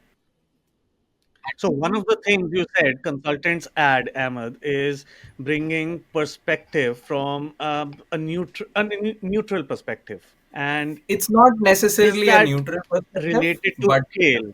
Yeah. Okay. So is that related to scale? Is that as a startup founder with 50 or 100 employees, uh, the founder and the top management is reasonably close to ground and knows what they are doing, versus when you become either a Google in the tech space or an Exxon in the oil and gas space and everything in between, is that you're telling the senior management, you're getting everything from the top to the middle management, and then consolidating it, comparing it with all competitors in their space and all competitors in an outside space, and then bringing that together and giving them and the board, because then they are thinking about board meeting mein ye hoga, rather than doing everything day to day thinking, and रात को 3 बजे भी phone आ गया तो चलो ठीक है ये वाली स्ट्रैटेजी चेंज कर देते हैं. So they are very away from that, and that's the kind of consultant client that you're talking about. yes and no. That's usually the cases where the impact will be the largest. But there are cases outside of that as well, right? Like a great Totally, example totally. is, That's your last McKinsey slide, which is that we just told you, but there are these problems, and therefore, I think that's a great segue to move from consulting, yeah. and where you move from consulting, why you move from consulting, and how you move from consulting. To answer that, I have to go a little bit to the earlier stage of my career and why I joined consulting. When I joined IIM Calcutta, let me go even further back. When I joined IIM Calcutta, I was very clear I wanted to do finance. That's why I left IIM Bangalore and I joined IIM Calcutta. I still believe in IMB. MBA would have been a lot more interesting unless I wanted to do finance. For everything else, I think IMB would have been better. Uh, but IIM Calcutta was supposed to be the finance campus, and that's why I joined IIM Calcutta. I joined there. I the So you recruitment of joined. the Okay, I need to ask you this question right now. chalo, You joined IIM Kharagpur. Sorry, IIT IT Kharagpur product, yes, because you wanted to do physics. By the end of it, you decided not to do physics anymore, yeah. and you did IIM Calcutta because you wanted to do finance and not non-finance that IIM Bangalore does. But you never did finance after that. Right after that. यार अभी VC में हो यार ऐसे तो मत बोलो but what you're saying is You think VC is finance? VC VC Actually, okay, finance नहीं है let's ऐसे park बोल रहा that है. question. but Let's yeah, park I that agree. question. I'm going to come to that. Do you think VC is finance? Is a question I'm going to ask you soon. It's the most non-financy finance sector, I would say. Exactly. If that is ठीक है. So let's go back to. Sorry for this complete tangent, but I had to ask this. yeah, no, So no, I next answer, keep that in mind. What I'm going to ask. so yeah. So I joined IIM Calcutta with a very strong uh, interest in finance. I had already started doing CFA while I was at IIT, and I was enjoying finance courses. And I was like, yeah, this is interesting. This is something I can enjoy and I can probably do in future. And I joined IIM Calcutta thinking, yes, finance, only finance, nothing else. And the internship process starts. It starts fairly early. Like, I'm sure you guys know that as well, right? Like, so you don't really have a lot of time to process anything before that. And consultants are the first people who start visiting campus, start doing presentations, start telling you about consulting. And by the time I had gone to IIM Calcutta, I had a bunch of batchmates, I had a bunch of IIT seniors who were already in the different consulting firms. And they were all visiting campus, and they were telling me about how their consulting firm is better than everything else under the sun. And the consulting sales pitch is really nice, and I got sold. uh, Jokes apart, I thought I would do an internship at McKinsey or one of the consulting firms and join a bank or a banking role at the end of my IIM tenure. I decided that because I thought, yeah, finance is my strength. Like, those are the things that I know, right? Like, I was taking once we had electives at IIM, I was taking a lot of finance courses. The unwritten rule was you don't take more than 3 finance courses in a trimester because they're pretty hard. I think fourth semester I took 7 finance courses. I only took one non-finance course. Wow. Wow. uh, Wow. that's because I really enjoyed it and I was pretty good at it, and I enjoyed being, yeah, I was still learning a lot more because CFA is not doesn't really teach you a lot about finance. It's just a teaser. And did you pass all seven या किसी में So D आया था? uh, I had my best GPA in that semester. The only courses I did badly was the one non-finance course that I took. Because you didn't study for that. Nay, because finance came easy to me. The other stuff didn't necessarily come that easy. Maybe it's the maths background, it's the quantitative aptitude or whatever you. Maybe it's just interest. I just enjoyed those courses, so I was a lot more engaging in the class. I was learning a lot more. I was probably reading a lot more of those courses as well. So I interned at McKinsey. I had the most wonderful internship team. All IIM Calcutta people, almost all of them. We had a lot of fun during the internship. It was really, really fun. We did a lot of very interesting work as well. I worked on a procurement study. My key client was someone who had been working in procurement for 20, 25 years, right? And I was someone who's not even graduated out of B school. And I could see that there was a lot that I could do to help them, even though like it looks like I'm someone who knows nothing because of the consulting toolkit. And I mean, yes, you see 3 or 4 consultants at your client side, but there are 20, 30, 40 more people in the background who are helping you out there, right? Like, I really enjoyed that. I remember a particular case at the end of my internship. There was this presentation that we were doing with the wider client, and at the end of it, we had a slide with everyone's name and their position in the firm. They really wanted to include the McKinsey team as well, and so they included us, and it said Ahmed Aslam summer associate because I was an intern.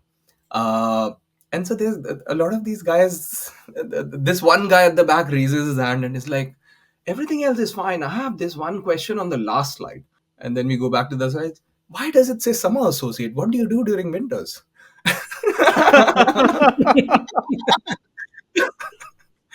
And I had to sit down and explain it to him that I'm still doing my MBA, and after the summer I'm gonna go back to B school. He looked really surprised. He thought I was probably like 35 years old. I had like 3 kids by then. He thought I was Like like the partner. So industry you're expert. already a partner. So he slotted you partner material.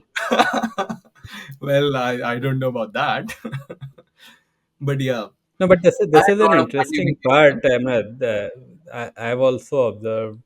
So when I was working with ICC Venture immediately after MBA, uh, I was one of my portfolio companies was a specialty chemicals company, which Yeah, was in existence for last almost 17, 18 years. And I could see that, yes, there is so much, even with my novice background, quote unquote, to that, I could help them with, which was just a lot of time direct applications of basic theory principles into their yeah. context. And you get industry best practices. You get a lot of other things that you can help them with.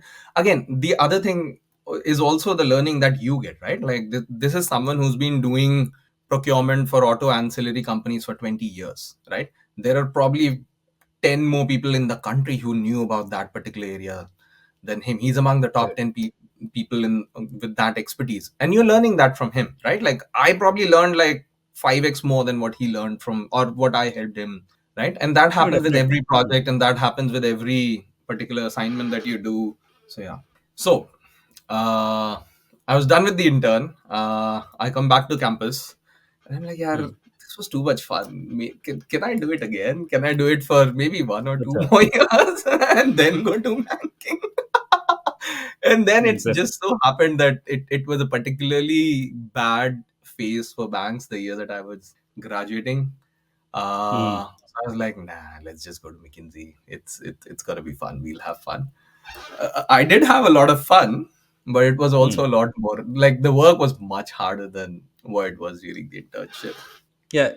So that brings me to another question, Ahmad. And you might be aware, recently there was a case in India, I think in Mumbai, where a young McKinsey Yeah, employee I know the kind of case you committed suicide. And there's a lot of talk about balancing work life, especially in high stress environments like McKinsey for a young associate. So, is that something which has worsened over the years, or has it always been like that? What is your take around this? yeah, after IIMs, a lot of us, most of us, do end up in fairly high stress jobs, Hmm. and McKinsey is no exception. I think it's consulting and banking are usually considered the more stressful streams out there, and they are. I'm not going to say they're not.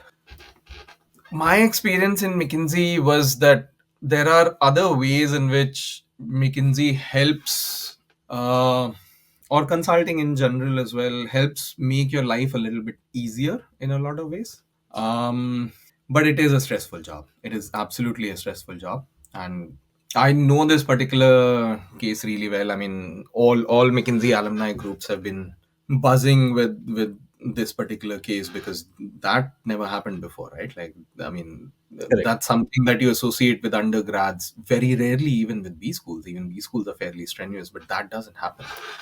Uh, and McKinsey did announce a lot of initiatives that they were going to take after that. But I don't genuinely think that they were doing a lot of things. There are buddies in place. There are a bunch of other things in place. There are growth leaders, develop DGLs, a bunch of other set of people in place who make sure that you're doing fine. And but there are sometimes cases where a lot of different safety nets fail, and then someone reaches a point like that. And we obviously don't know exactly what was happening there. Were there any other factors involved or not? But I'm not going to say McKinsey was not a factor. It's a fairly stressful job and it adds up. I'm sure there were other stresses as well, but yeah, yeah.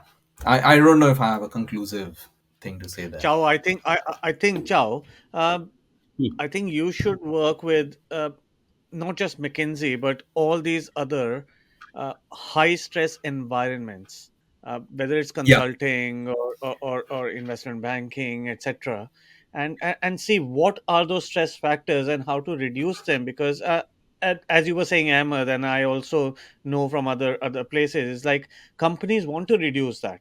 And why do they want to reduce that? To improve employee productivity. You want people So to I do have their Yeah. a job. So they are slightly going, and different they're take. willing to So, work so with let's mental health de-stressors for doing this. And the worst thing that can happen is are things like this. But even on a day-to-day basis, employee productivity is huge. No, I agree. In fact, there's a lot of talk which is happening in academia also. For example, even for JEE, NEET kind of exams and so on. Yeah. That yes, these are stressful environments, and what can be done. So a lot of solution that gets proposed is, can we make these exams easier? Can we do something about that and so on? But that's something which doesn't help, because finally, if you are going to have a percentile based selection, whatever you do to the exam, it's going to happen the same way. Yeah. And I think part of the approach that we have been taking in Peak Mind is uh, helping the candidate, helping the students develop that psychological strength, develop that psychological muscle to be able to deal with that stress in a better way, knowing that the stress will remain, stress will exist. You can potentially kick the can down the road by postponing it further, but it will be there at some point of time. And And if Chow, you that have the reminds right me. instructor. We've talked about McKinsey, investment banks, and all, but IITs, like we were discussing, these are Mhm. high stress environments and so on. Are you Right. in touch already for your company with the people who are the relevant people in all the IITs and maybe even all the IIMs, etc.? So we have been in touch with the IITs. There are a lot of things which IITs are trying to do. There is a common panel But do you have a now. product for them? Do you have a product yet? Yeah, so the product is again, as I mentioned, around developing psychological strengths and enabling people to be able to take help. So Right. as Ahmed also mentioned, one of the biggest challenges that he faced when the student counseling cell was set up in Kharagpur at its time was getting people to be willing to take help or to reach out. So that's But I obviously one think that's taboo the which needs second to step. solve. That's the second step. How do they know Correct. that there is help available that Exactly. either comes like a B2C? I'm talking like an investor. Is there a B2C model or a B2B2C model? So आप So IIT we are के through currently जाओगे following a और फिर B2B2C. IIT अपने students को free में आगे देगा, या फिर आप स्टूडेंट के थ्रू जाओगे या स्टूडेंट के पेरेंट के थ्रू जाओगे? So स्टूडेंट के पेरेंट के थ्रू जाना काफी मुश्किल है because you don't have access to the parent तो डायरेक्टली. स्टूडेंट के पास तो पैसा नहीं है। वो हाँ, पैसा generally mess it food, is. दारू एंड एवरीथिंग एल्स में जाता है। ठीक है? स्टूडेंट वो मेंटल हेल्थ के लिए पैसा नहीं देने वाला है, आपको 1 पाउंड पर मंथ भी नहीं देगा। No, no, that's true. So the way we are approaching it, Migs, is we provide a base solution through the institution, which the institution pays for, which is available to every student, and then especially high-priced solutions like connecting with a counselor and so on, which are more resource heavy. Those are kind of on demand, where again depending on the situation. So if the student is already flagged as a high risk student, then the institution will have a model to support them. But if there'll be a lot of cases where the student is not flagged as a high risk candidate yet, and there it becomes a student paid model. So that what is the Can I exact ask model that will one work quick is. question before we move Yeah. on from this topic to the next one with the interest of time? So, when the student is flagged on, uh, in terms of both the student's privacy with every other professor that and every other student, how do you manage that, and is there a center point who can just leverage that, and only that one person and maybe zero people, because that's like a zero people think that apps and technology can bring, but you usually need human intervention. But Correct. and what So are the what happens? protocols that these institutes manage to make sure that there is an arm's length relationship with uh, professor students versus this person who is maybe the only point who knows the flag off? And the reason I'm asking, just from a context point of view, is how do you flag context, and how do you see someone who are smart enough to get into IITs and IIMs, and I'm talking about these institutes for now, um, they can also game the system and not be flagged up when they are already there? Correct, correct. So let me answer it in two parts. One is that in any mental health organization, there is a strong privacy protocol because that's kind of a basic need in the system. And any discussion, so for example, we work with about almost 100,000 students right now, and all the interactions which the students do with the system, even with the chatbot or anything else within the system, are confidential between the student and us. It doesn't get shared with the respective institution also. Each institution will have a dedicated SPOC for coordinating high risk cases. So when a high risk case is identified, then either because the student themselves has disclosed, or based on the transactions they have done it gets detected. As I mentioned earlier, we are using technology a lot for early detection. So in those cases, the Spock will get that notification. They involve, if there are professionals in the team, they involve them and so on. But no one other than that Spock and the professionals in that support system even knows that yes, this is the candidate. So none of their professors, none of their friends or anyone will get to know who is being dealt with. So that's a basic inherent need in any such system. So that continues to exist. Got it. Got it. I think, as I was saying, let's do a nice segue um, into how did you land up in the UK, Ahmed? That's a good one. Yeah, so I was at McKinsey.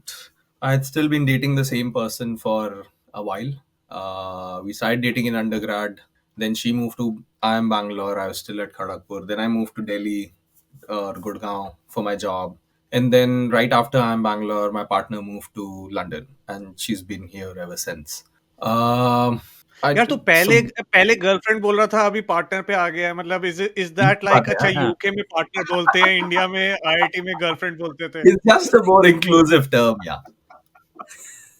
Context के So हिसाब से अहमद ने change I कर दिया do, फिर. I do use it interchangeably, but yeah, partner is just a slightly more inclusive term. No, but it was just a high correlation कि मतलब जब आईआईटी में थी तो गर्लफ्रेंड थे, और जब लंदन में I didn't realize लंदन की that. बात हो रही है तो पार्टनर पार्टनर बोल रहे हो। May be it's your moving on in your mind. Maybe, maybe. The Uh, terminology changes with that dimension, right? Because uh, at that Fair, time, whatever was the term being used continues to stick in that context of chronology. या maybe that's the case. Sorry sorry, I digress this whole thing. No, no, no, why? So yeah, we'd been doing long distance for a while, and that's never very healthy for a relationship. And so कितना कितने साल किया था long distance? uh, 1 year at IIT, 1 year when I was in Delhi, then 4.5 years while I was at McKinsey. So yeah, a good 6.5 years. Wow. But Sorry, I'm not trying to track her trajectory or his, or you said partner, right? yeah, So, um, so उसने IMB किया, उसके बाद तो IMC गया, yeah. and then what happened? Was she Then I in joined India or McKinsey. what? Then I joined McKinsey in India. I also spent a fair amount of time But while at उस time पे McKinsey. where was your She was partner? always in London. She went to IIM Bangalore, moved to London, and has Oh, been so in वो London ever वहीं से since. London में आ गई। Okay, Yeah, yeah. वो वहीं से इसी got it. Building में आई थी. She's been living in the same building for 12 years now. अच्छा, वो सेम घर में तुम हो। घर एक बार मूव हुआ है, नंबर 17 से number 18. Okay, okay, got Four it. years more than 8 years So in this you've one. been here since, or rather, she's been here since you graduated from Yeah, IIM. Okay, a year before that. okay, a year before that. So Yeah. yeah, and so you were saying McKinsey उससे was पहले भी a long fully distance he long था. She distance was in relation. Bangalore while I was still at IIT. Then I moved to B school as well. उसमें भी long distance ही था. तो So एक सभी टाइम कुछ के बाद long मेरी distance लाइफ. है यार, except for your 4 years at IIT, नहीं? But that is good 4 years. 4 years maybe we started Hmm, dating like almost a year in. So 3 ही साल है.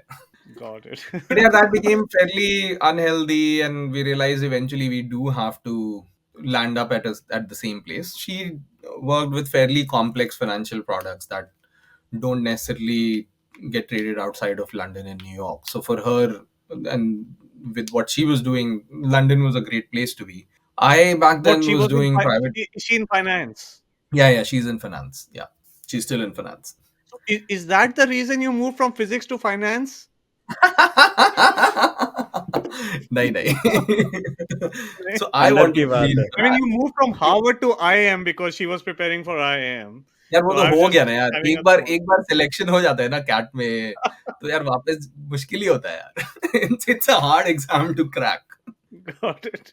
So she wanted to be a consultant. I wanted to be a banker. She ended up being a banker. I ended up being a consultant. एक दूसरे के through ऐसे ही अपने होता है। सपने जी रहे हैं. देयर वाज़ दैट मूवी वो Naseeruddin Shah and Farooq Shaikh. Which movie was that? They start off first half was it'll come to me. It'll come to me. They're doing different things, and then the second half is they're doing the opposite things that they thought of. But yeah, हाँ. it'll come to me. You go on. Sorry. सो यार we decided कि eventually तो साथ में move करना ही है, पूरा जिंदगी तो लॉन्ग डिस्टेंस नहीं चला सकते हैं. As a consultant my skill sets are slightly more transferable. Plus, by then I was working in private equity within McKinsey.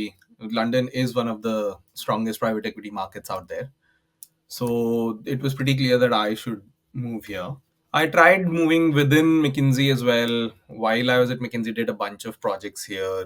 Came, worked on a project, went back, and did that again, and then again, and then again. But then I decided कि यार move कर ही लेते हैं. So even before leaving the firm, I moved, and then I started looking for options here. Spoke to a bunch of other people, bunch of my former PE clients, tried to figure out the private equity landscape here. Back then, I thought I wanted to move into private equity. I had done a fair bit of impact investing work while at McKinsey. I had done a little bit of work with relatively early stage companies at McKinsey as well. I say relatively early stage because what's early stage for McKinsey is extremely late stage for me Like now as a Series F, already unicorns. yeah, yeah, or getting into an IPO Suni soon. contact. Yeah, getting into an So IPO and already unicorns and that sort of that's early stage. already very early stage for McKinsey. Got it. Got it. Got it. Uh, Now, so I'd done that Chow, work keep in and mind, we have to remind Viks every time he asks a consultant about what's the use of consultants in startups, all these consultants need to define startups. Yes, the definition is very, very different, as Ahmed articulated. yeah, fair. यार ये तो relative ही होता है. If you talk to bankers, they'll be like, अभी अभी IPO हुआ है, they're too small for us to work with them. Yeah. No, even uh, among advisory firms, there are everyone is at a certain level. That okay. I was talking to yeah, yeah, someone and I mean, recently. I'm They're like, making these jokes, but for my previous employer Sagana, we did a lot of consulting work for fairly early stage startups, early stage investors, family offices, etc. as well. So there is a lot of need for work there as well. It's not just large companies. So where were we? Moving to London. Yeah, so you'd So yeah, already moved to London. Oh, no, you were thinking about moving to London because there was a long distance. yeah. So I So how moved did here you how did because you cross the what's it? It's not the Atlantic. It's like somewhere. How did you cross Turkey and the Mediterranean? Flight लेके आ गया यार मतलब ships were too slow. Mhm. But that's literally what I did. Yeah, like even before McKinsey gives you like a long garden leave even before you leave. And my idea with McKinsey always was I was gonna spend 2 years at the firm and leave. वो दो का चार साढ़े चार हो गया. Uh, Ended up staying for way longer than I thought I would. But then moved here, was talking to a lot of potential employers, found this impact investor called Sagana. They were a fairly small, fairly young firm, only had 6 employees, I think, before I joined. I really liked the way they thought about impact investing. I had done a little bit of impact investing work before, and I had done a little bit of relatively early stage work before. And yeah, that So they were somehow like worked out. one thousandth the size of your early stage McKinsey clients. नहीं नहीं ऐसा भी नहीं है यार. We did work नहीं with है? some of the younger, yeah, some of the newer companies. We used to call them fast growing tech companies. And उसमें qualify करने के लिए you need to grow by like 60% every year. Yeah.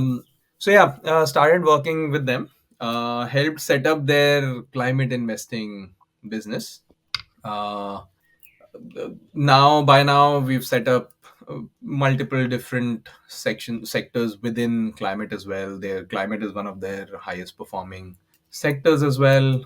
And from earlier this year, from Jan this year, I'm now 100% dedicating my time to setting up my own VC fund. It's called 2200 Ventures. We're going to invest in fairly early stage climate tech and deep tech focused startups. primarily based in the UK. So yeah, that's where I'm I'm at going now. to come to 2200, but Yeah, what is climate investing? I mean, to yeah, me, it's like everything is climate related. yeah, yeah, yeah, Employment is climate related, yeah, agriculture is climate related, everything is climate related. If you just that UN SDG of climate covers everything under the globe, yeah, yeah, yeah. including beep prostitution. And one How related. does that have a climate angle? Yeah. Well, after the recording is stopped, I will tell you how. So one Yeah, one Everything related has that question angle. again, adding to Meg's question. You mentioned that climate was their highest performing segment for your previous employer. So I just wanted to understand. So when you say highest performing, what does it really mean? Were those yeah, firms because they got progressively higher valuations? That's how yeah, they became higher performing, or those firms actually made money uh, within the firm? yeah. So here, let me answer the last one first. A bit of both. Both of them are slightly interconnected. If we invest early, the stages that we invested in, a lot of the firms we invested in didn't really have a consistent revenue stream. But over time, during our investments, they would grow. So yes, they're making a lot more money. But then for a VC investment to work, that has to grow exponentially. That has to grow significantly faster as well. Uh, but also they do successive fundraisers at slightly higher valuations, and then the next successive one at an even higher valuation. That's typically how we would look at valuations in VC. Real measurement is the valuation at which you exit and sell your ownership in there. It is too early for me to have done a lot of those. That typically takes somewhere between 4 to 6 years. The last year and a half hasn't necessarily been great for venture capital exits. Most of the VCs have held on to their investments and are waiting for valuations to come back before they do their exits. Now let's talk about what is climate and how do we define climate. I completely agree with you, Mix. Almost everything that exists will have a climate angle to it, a positive climate angle or a negative climate angle or a neutral climate angle. Climate is involved in every way. When I talk about climate, investing in the climate, this comes from a place where we're investing in technologies which have a substantial potential to have a substantially large positive impact for the climate. So these are typically a lot of technologies that might be replacing current technologies which have a substantially large climate presence, right? Like a great example is, I mean, now it's too late for us, but solar energy, for example, that has been replacing, let's say, coal and in some cases natural gas as well, right? So there's a substantial climate impact if you invest a lot more in solar. So something like that. Uh, we do slightly early stages. So in So this, I just one question, Ahmed. Sorry to interrupt. So there's been a lot of tech innovation in very thin panels, wearable panels, yeah, solar cells, and so on. So all of those would also be a component of climate investing in your kind of yeah, they are. They are. We are input. invested in a company that adds a peroxide layer to their solar panels. Potentially, they want to improve the efficiency of solar panels to up to 25 to 30%. They have a part to 35% efficiency as well. Current solar panels are somewhere between 20 to 22% efficient. That might have changed by the time I finished that sentence. Uh, but yeah, I mean, technologies which are substantially improving something, climate positive technologies, or creating completely new climate focused technologies. A Cambridge based investment that we have, Calorifix, it's a company that completely transforms the clothes dyeing process. So the current or the traditional clothes dyeing process is extremely, it's one of the largest reasons for river pollution. It has a large carbon footprint as well. It also releases a lot of toxic chemicals into our rivers, which destroys the destroys the river ecosystems, etc. This company has a slightly different approach towards dyeing. They create custom. They're a synthetic biology company. They create custom organisms that produce color. If you think about it, all living things produce color, right? Like, I mean, you can see my cat at the back. She looks very monocolor here, but she has like five different colors on her face. My skin has a particular color. Uh, our hair has a particular color. Every living cell does produce some color. What they do is they isolate the DNA and RNA strains that produce color, and they create custom organisms which end up using most of the energy they consume to just produce that color. Wow. Uh, so uh, mm, assume like a think of a large brewery with a large brewer. Instead of creating beer, they're producing dye liquor, which will be used to color or dye textiles. They've been doing fairly well. My firm has been invested in them for 4 odd years, 5 odd years now. They've done a lot of partnerships with leading fashion brands, and they by now they have one or two products which are out in the market, and you can literally go to the store, Lululemon, and buy one of the leggings which is colored by them. So the Ahmed, difference is, very quick question on this company and an absolute digression. yeah, But yeah, go on. especially since you've done your IIT and I am from Bengal. Yeah, go on. I'm going to the Indigo Revolution or something on that. Yeah, yeah. How did you I manage to decide to invest in this company? With that in a background, did that make you hesitate? uh yeah. So every investment you do will have different types of impacts. Uh, Now, manual dyeing is not really is not used at the large scale that we see. So the kind of labor intensive process that you're talking about is not necessarily used. That is still a slightly more sustainable way of coloring clothes, but the current methods that are used in industry are significantly worse, significantly more polluting, and you're replacing what's the standard out there, right?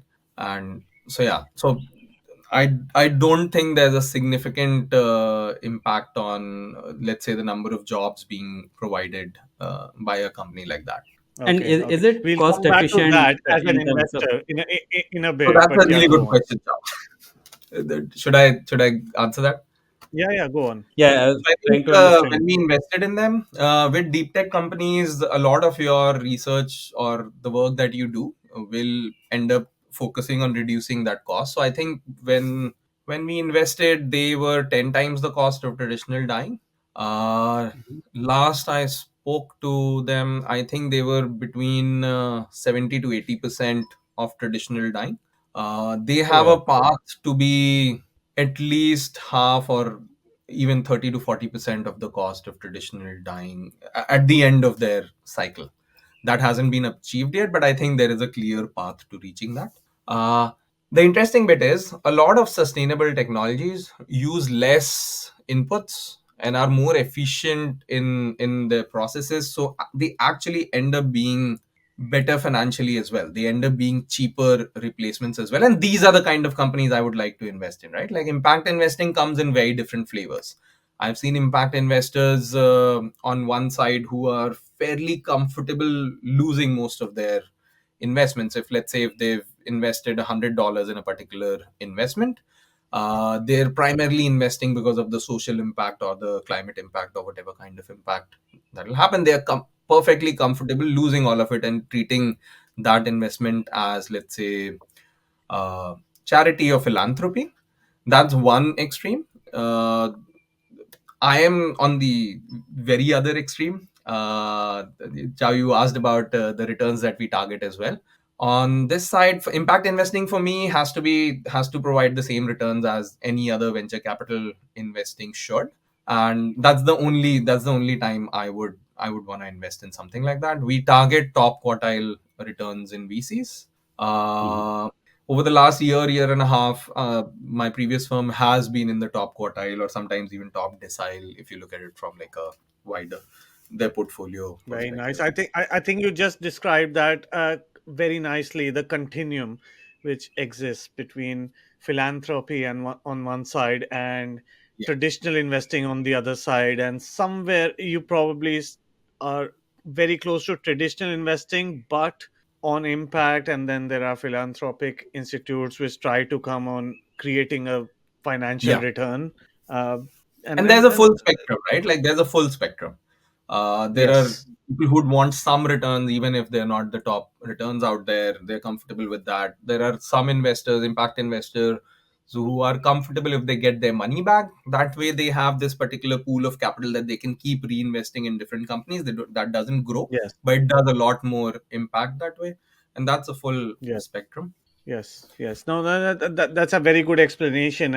And Chow, you were asking about the impact investing part, and yeah, sorry, we digressed a bit. Yeah. This is an interesting part. As a mental health company, we also deal with this spectrum, right? Because a lot of Hmm.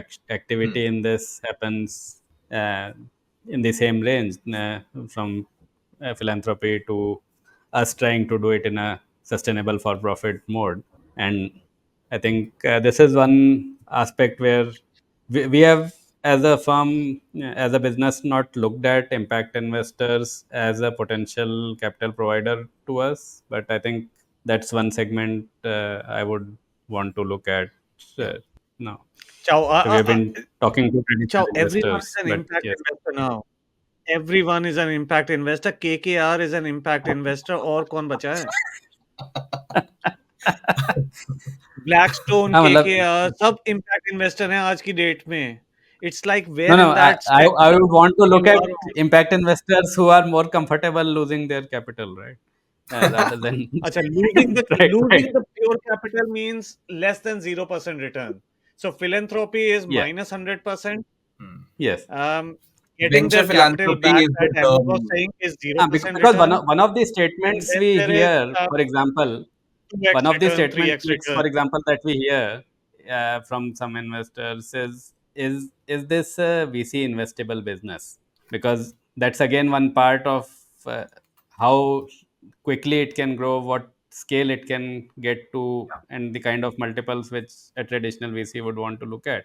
Yeah. And I think that's where I'm beginning to evaluate whether so traditional impact VC के investors क्या who are not investments हैं looking. मेरे को बताओ यार मैं तो ढूंढ ढूंढ के परेशान हो गया हूँ 15 साल से व्हाट इज नहीं नहीं, I because think Charles because just asked. There is Yeah. Like that huge range everyone thinks कि मैं तो नेक्स्ट यूनिकॉर्न बनाऊंगा मुझको 10x या 200x इन्वेस्टमेंट्स चाहिए what is the traditional VC investment after data analysis my knowledge says and I am happy to be educated on this VC investments in the last 30 years, every VC fund raised on average is less than 1x, which means नहीं, that's not VC true. funds have returned less money than I they have invested. That's actually not true. Yeah. So VC, I do track for the last few years. I've been tracking VC fund return performances, mainly for benchmarking, but for other stuff as well. Last 2 years have been a slump. Uh, Even the last numbers I checked were late last year. Even the third quartile of VC, so VC returns are looked at in quartiles. Even the third quartile in the UK and Europe and US made decent returns, decently positive returns, 5, 10%, 15% IRRs. And that's the third quartile. It's only the bottom quartile that is probably losing money, but then that's very geography dependent. Within Africa, the second quartile also struggles to make positive returns.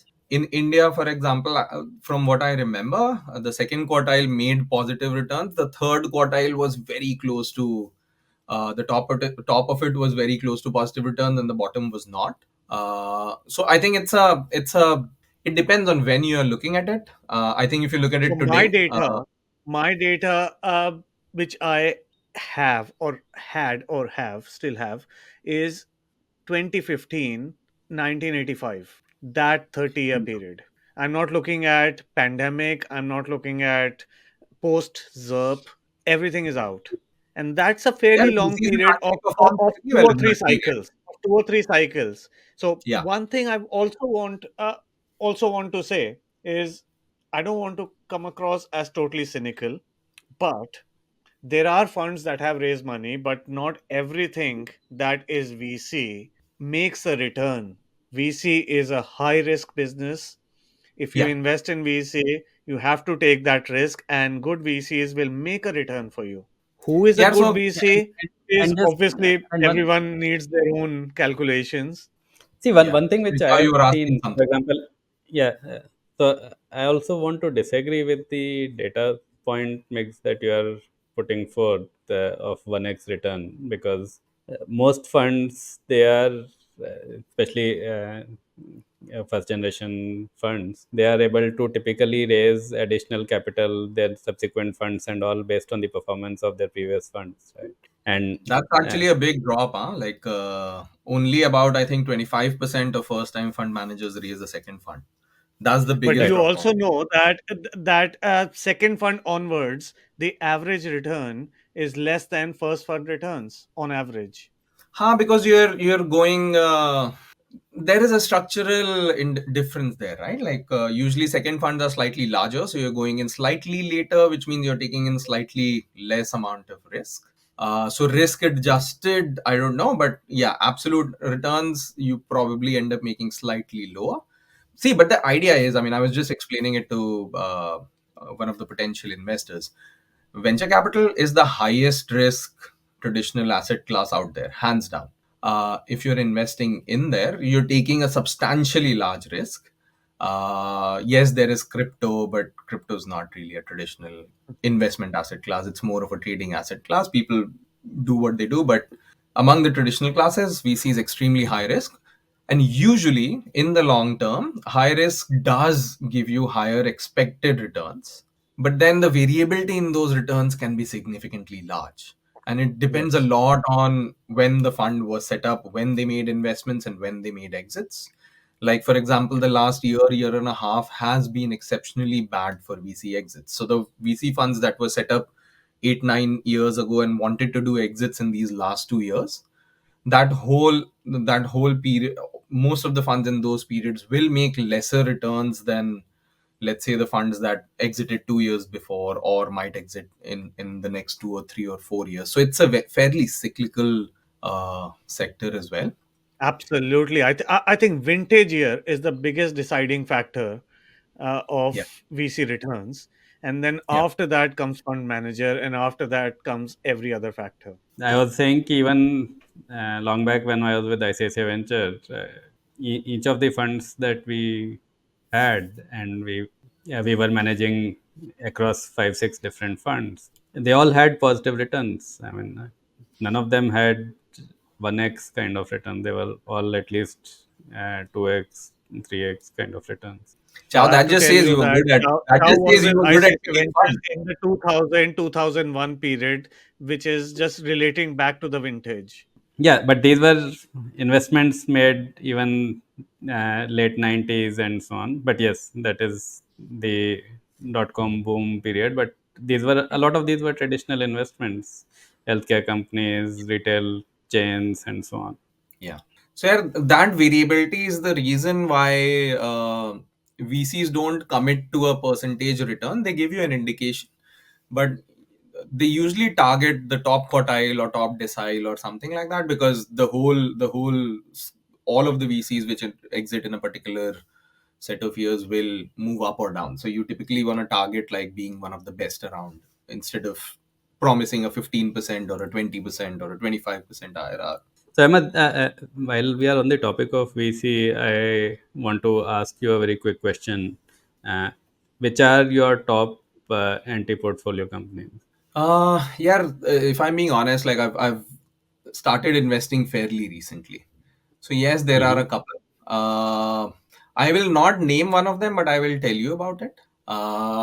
So yeah, so one of the first sectors that I picked up with my previous fund was food tech, and we focus a lot more on alternative proteins. Within alternative proteins, we were looking at a lot of clean meat companies. Clean meat companies are what are popularly known as lab grown meat companies. So their whole Hmm. idea is, let's say, if you want to have a chicken breast, why grow the whole chicken?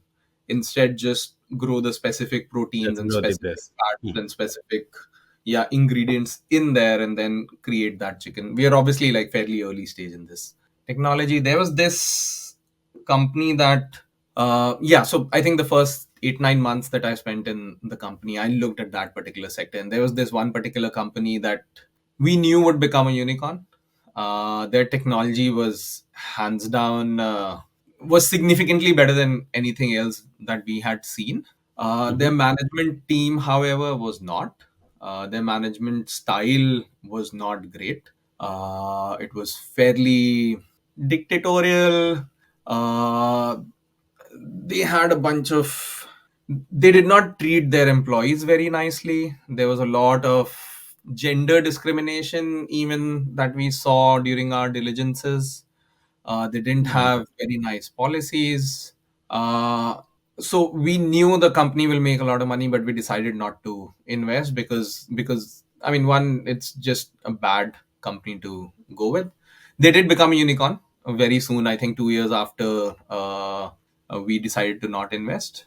But then they started facing a lot of lawsuits around sexual harassment that was happening in office, around a lot of people that they fired for no reason, etc., etc.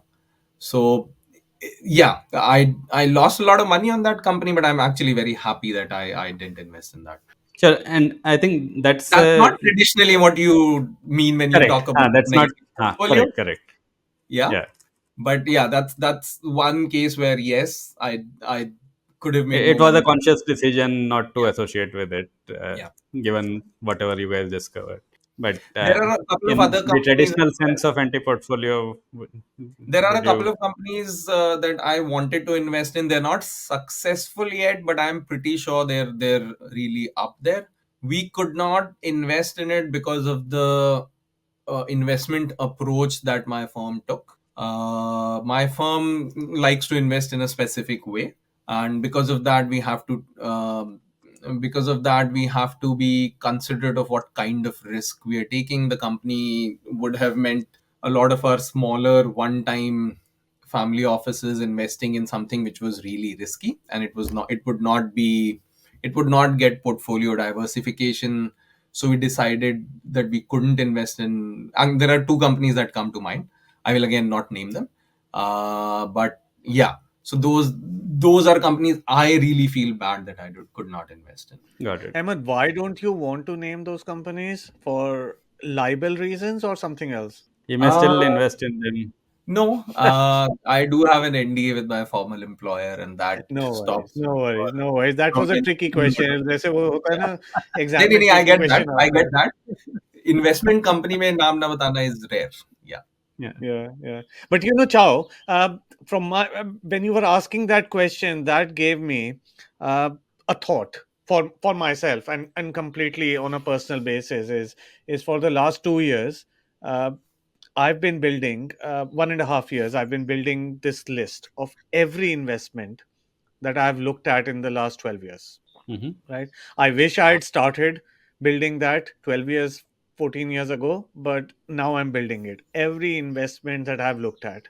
So I've been building this. I have a reasonable data from the last 5 or 6 years, so which I'm Hmm. incorporating. But in building it, I have realized that there are so many companies that I have seen which went on to be multi baggers, if you might, and multi baggers in the VC perspective, which is paper multiple mil raha hai. Exit is the ultimate multi bagger. And Yeah. then there are a lot of companies which are absolutely down in the dumps. We just went back. So I'm so glad I never invested in them. And I've been rating them. Should I have invested? Should I have not? And I've been also rating them. Why did I not invest? Like Ahmed, you were saying. Uh, was it because of my company strategy? It did not fit in that. Was it because I didn't like it? Was it because I love the company? Uh, I just didn't like the founders. I mean, that is a hugely personal connect as a Yeah, VC, as a seed Series A VC. You need to have that personal connect. Everything is fine. That founder and me can never work together, or never is a harsh word, but you know what I mean. yeah, yeah. So, so between these three or four, I've been tagging those, and I think my next step is going with Chow. Chow? What's the exact word? Let me note it down. The anti Negative portfolio, portfolio right? or Yeah, Yeah, yeah, anti-portfolio. anti anti-portfolio. portfolio, negative portfolio. I'm going to make that on certain things which I would have if everything else had been fine.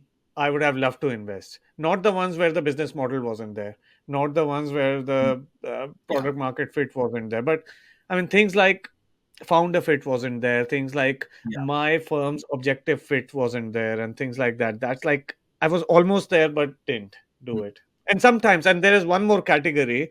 um, Fortunately there are very few companies in that, but there are a few, which is I wanted to invest and then there was no space in the round because and I was pushed out. Ego को बहुत बुरा yeah, लगता है कि I was pushed out, but yeah, as a VC, life goes on. yeah. Everyone Yeah, gets you, pushed you out should with everyone's yeah, priorities. you should look at the anti-portfolio. So Bessemer published it. I think they were the first ones to publish publicly. Bessemer Right. Venture Partners. Let me just put up their page. I'm not sure I'm going to publish it, Chow. Maybe when I become Better Venture Partners, I will publish it. Maybe when Ahmed, make sure you publish it when you become that. Right. Yeah, but the whole So point just makes is learning from that, right? Like, so both of us yeah, can keep Mix. learning from I'm it. We putting don't up have a to tell other screen. people our failures and our They've given their story, but this is oh, their FedEx is in there. anti-portfolio. So Everything in Coinbase there. is their Oh my face. anti-portfolio? Yes. So look at the list. So in this, what they have done really is for each of these companies, they have actually mentioned what Mentioned one. happened. Yeah. So you just click on any of them, and it will just यार मैं वही give बोल रहा you हूँ the यार, story. इतना budget मेरे पास होता तो मैं भी बना लेता अपनी वेबसाइट में ये सारे। मेरे पास तो नोशन में लिस्ट चल रही है Oh, और seven कि क्या है, times. और Wow. रोज मतलब I have to take out like half an hour of my time. This is self discipline कि आज आधे घंटे I have to tell myself that I am going to type out 4 more companies or 10 more companies and add them to my list what I did in the last 15 years. यार एकदम early stage Google वाले छोड़ दिया जिनका इन्होंने, एक बहुत अच्छी बात है, वेरी गुड। जिनका खाली नाम सुना है उनको you probably don't want to include there but जिन पे आपने कॉन्शियस डिसीजन लिया है कि नहीं इन्वेस्ट करना है maybe those are the ones you wanna think Those See, are that's a yeah, explicit things I've got a where few you names. I have a few names. Someone introduced first 20-minute meeting. They were like, for lack of a better word, screw ups, right? 2 years later or 1 year later, they got a big funding because maybe they changed, they maybe figured it they out. took feedback and so on, and they were a different company. I'm not going to say that they were my big miss. I want to call my big yeah misses, and I've got loads of those also to put on a website if I have support, website support. My big misses are the people that I was this close, either personally or organizationally, that we never, वो जिसको बोलते हैं ना कि Move girlfriend forward. हो गई लेकिन शादी नहीं हुई, 5 साल से गर्लफ्रेंड हो गई लेकिन शादी नहीं हुई, that type of miss I am talking about. I am not talking about कि यार एक डेट हुई और उसके बाद शादी नहीं हुई और वो उसके उसकी शादी अंबानी से हो गई, वो थोड़ी ना वो होता है। या नहीं नहीं आई एम नहीं that's talking fair about Tina Muni, if you didn't remember. आप डेट कर रहे थे एक डेट पे गए थे टीना मुनीम के साथ नहीं नहीं, मैं नहीं गया था लेकिन कई और लोग गए थे ना बॉलीवुड में। Hmm. Yeah. So Emma, just या just coming back. So 2020, what's next for you? यार 2020 ventures? 2020 नहीं 2200 में 2200. 180 साल हटा दिया यार आपने अच्छा, Sorry फ्यूचर से about पास्ट that. पे भेज दिया तुमने. 2200. um, Sorry, no, yeah, yeah, okay, I'm going to blame this on dyslexia. It's like 2200 and 2020.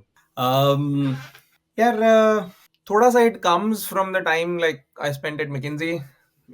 I worked really hard, did a lot of really good work. and improved shareholder value for unknown shareholders, people I had no idea who they were.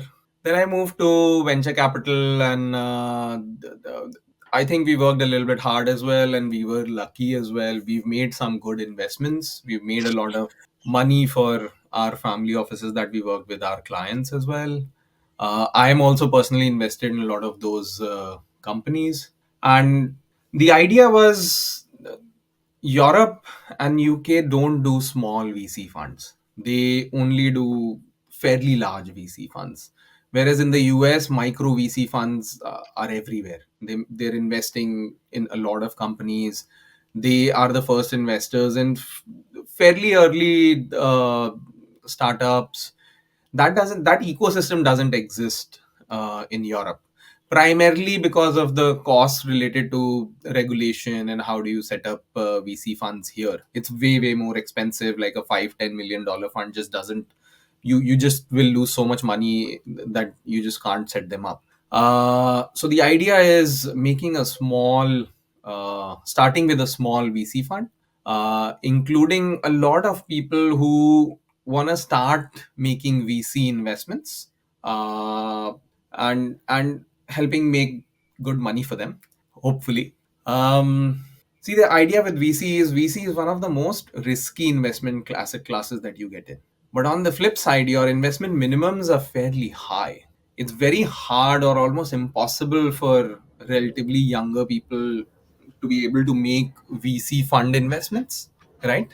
And when you're young and when you're relatively able to earn, I mean, you still have quite a few years ahead of you that you can keep working. That's when you should be able to take like a significantly higher investment risk. And वो नहीं हो पाता है because most VC minimums are fairly high, right? Like, and a lot of them don't even take, will only take qualified purchasers, which are institutional investors, will not even take HNIs as investors, right? So that's the idea that I want to change. So yeah, So so are you going to lower the that's bar in minimum investments? yeah, fairly small. The fund's gonna be somewhere between 5 to 10 million. The investment minimums are gonna be less than 50K. And again, with VC investments, I say if you're investing 50K, you're doing that over the first 3-4 years. You're not giving me 50K on the first day of the investment, right? Like, so that's around 10, 15, 20K per year, which is realistic for a lot more relatively younger people, right? So that's the idea here. On the But investment side, these minimums yeah, are not regulated, is it, Ahmed? I minimums are would. not regulated, but who can invest in VC is fairly Okay, regulated. got it. In so Traditionally, you need to be an HNI or a qualified investor to. I mean, different countries have different terms to But what invest in about VC. EIS The fund, bar for Ahmed? that, Right. Everything yeah. is an EIS fund. You can start with like £5 of investments. Yes, but EIS and SEIS are in. I the first thing that I looked at were EIS and SEIS funds. What I realized is in the space that I am investing in climate tech funds, in climate tech investments, and especially deep tech investments. When you're investing at SEIS and EIS stages, you still have a lot of science risk which is open, and science risk is a very hard risk to take. You need to be a PhD in that one particular topic to even understand that particular science really well. So that's a risk that almost no investor can realistically understand. I want to make investments once the science risk is mostly out. And now we're talking about scale up risk and engineering risk, and finding the right market fit and finding the right price point and other risks out there. But science risk is something it's a very hard risk for an early investor to take, right? And SEIS and EIS investments, especially in deep tech startups, come with very high science risk. So that was the prime reason that I didn't go with EIS and SEIS So that based brings investments. me to another question, Ahmed, and Migs, you may also want to weigh in here on this.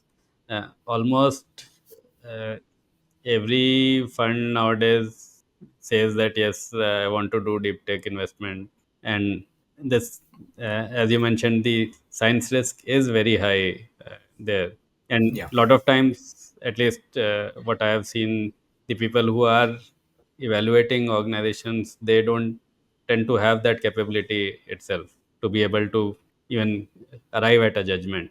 So is that something which is more bedchal kind of construct now? Everyone wants to do deep tech, or how do you see that evolving? Yeah, so I've actually noticed uh, an opposite trend. A lot of early stage VCs are a bit scared of deep tech investments, Hmm. primarily because late stage, yes, but at the late stage, a deep tech investment is not very substantially different from a traditional investment. But at an Hmm. early stage, it is. Uh, Most of the deep tech investments are founded by scientists. Large parts of their teams are scientists. They You have to speak their language to understand them, and most VC investors don't have that capability or don't want to spend that extra time to be able to do that. They don't want to read a lot of scientific papers, research papers, IP stuff. So they tend to stay a little bit away from deep tech investments until a lot of mainstream investors are also picking them up. And especially at an early stage, they've not hired business savvy people yet. It's mostly the scientists, it's mostly professors, researchers who are running that company. So I feel like, given the little bit of research background that I gained at IIT, that helped me a lot initially. So I felt very comfortable reading their research papers because I'd written a couple myself as well. And then having slightly more nuanced conversation with them, and I was more comfortable with them not necessarily understanding commercials really well. These scientists are not going to be running that company when they're going to become a unicorn. They're A lot of them are going to hire professional CEOs. They're going to hire head of commercials who understand that business really well. By then, in that 10-year journey, they would have themselves, the founders would have learned a lot more about business as well. So on a lot of things, you have to be a little bit more forgiving. You have to speak their language, and in a lot of cases, you do have to be a little bit more patient, because sometimes deep tech companies do take a longer time.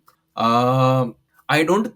Uh, so the idea is looking for companies which don't necessarily take that longer time, where the technology is already close to a place where it can start scaling up a little bit faster. I think Migs would like to add a lot more to it. You've been a VC investor far longer than I have. I think you I have think a more. I'll just say one thing from what Chow said and what you responded in terms of, um, and from the previous question about stage of venture capital. What's a startup? Is what's a deep tech? For everyone, what's deep is That's a different. really, yeah. I And heard for me, a what's I deep heard is a like, okay, this is as deep as I can go, and everything else is deep tech.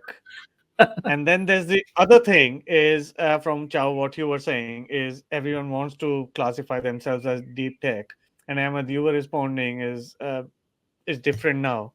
To some extent, that's partly grass is greener on the other side. If you're deep tech, you think non-deep tech is better off, and that side thinks you're better off. yeah, But the more important thing is how deep do you go, and how much, like you were saying, Ahmed, how much deep in the due diligence you go. And I think that's the biggest definition for me on deep tech in everything.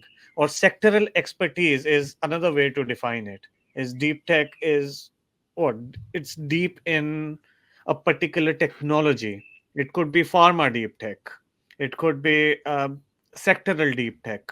W- how do you define deep? yeah. So you are right. Everyone defines it slightly differently. Even deep tech specialized investors will define it slightly differently. A great definition that I heard from someone was that if almost everyone in your startup is a PhD, Mm. and you're looking at a deep tech investment. And yeah, I Chow, think you're that, a deep tech, right? I don't know. Oh, no, no. It's, Apart from you, as everyone is you a said, PhD, I think. as you said, it depends on how deep anyone goes. But we do have PhDs in the team who are PhDs in psychology, not yeah, PhDs in technology, I would say. But yes, we yeah. are Yeah, a broader creating. definition, I think a more nicer definition for deep tech is when you are building a completely new technology, right, which doesn't exist right now, you're using smaller technologies that exist, but you're researching a completely new approach or a completely new technology which is going to be transformative for a particular industry, is what a typical deep tech investor would look for, right? So then if it works out, it completely transforms one way of let's say solving a problem, or creates a completely new industry out there or something like that. So that's typically what I would be looking at.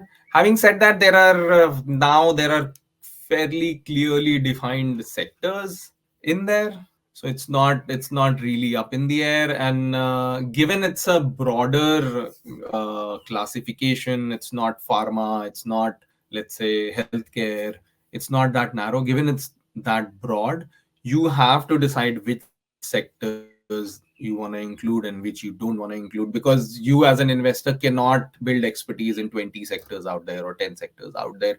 You do need a little bit of expertise. You need to build those expert networks. So you need to find the one, two, three, four niches that you're going to focus on.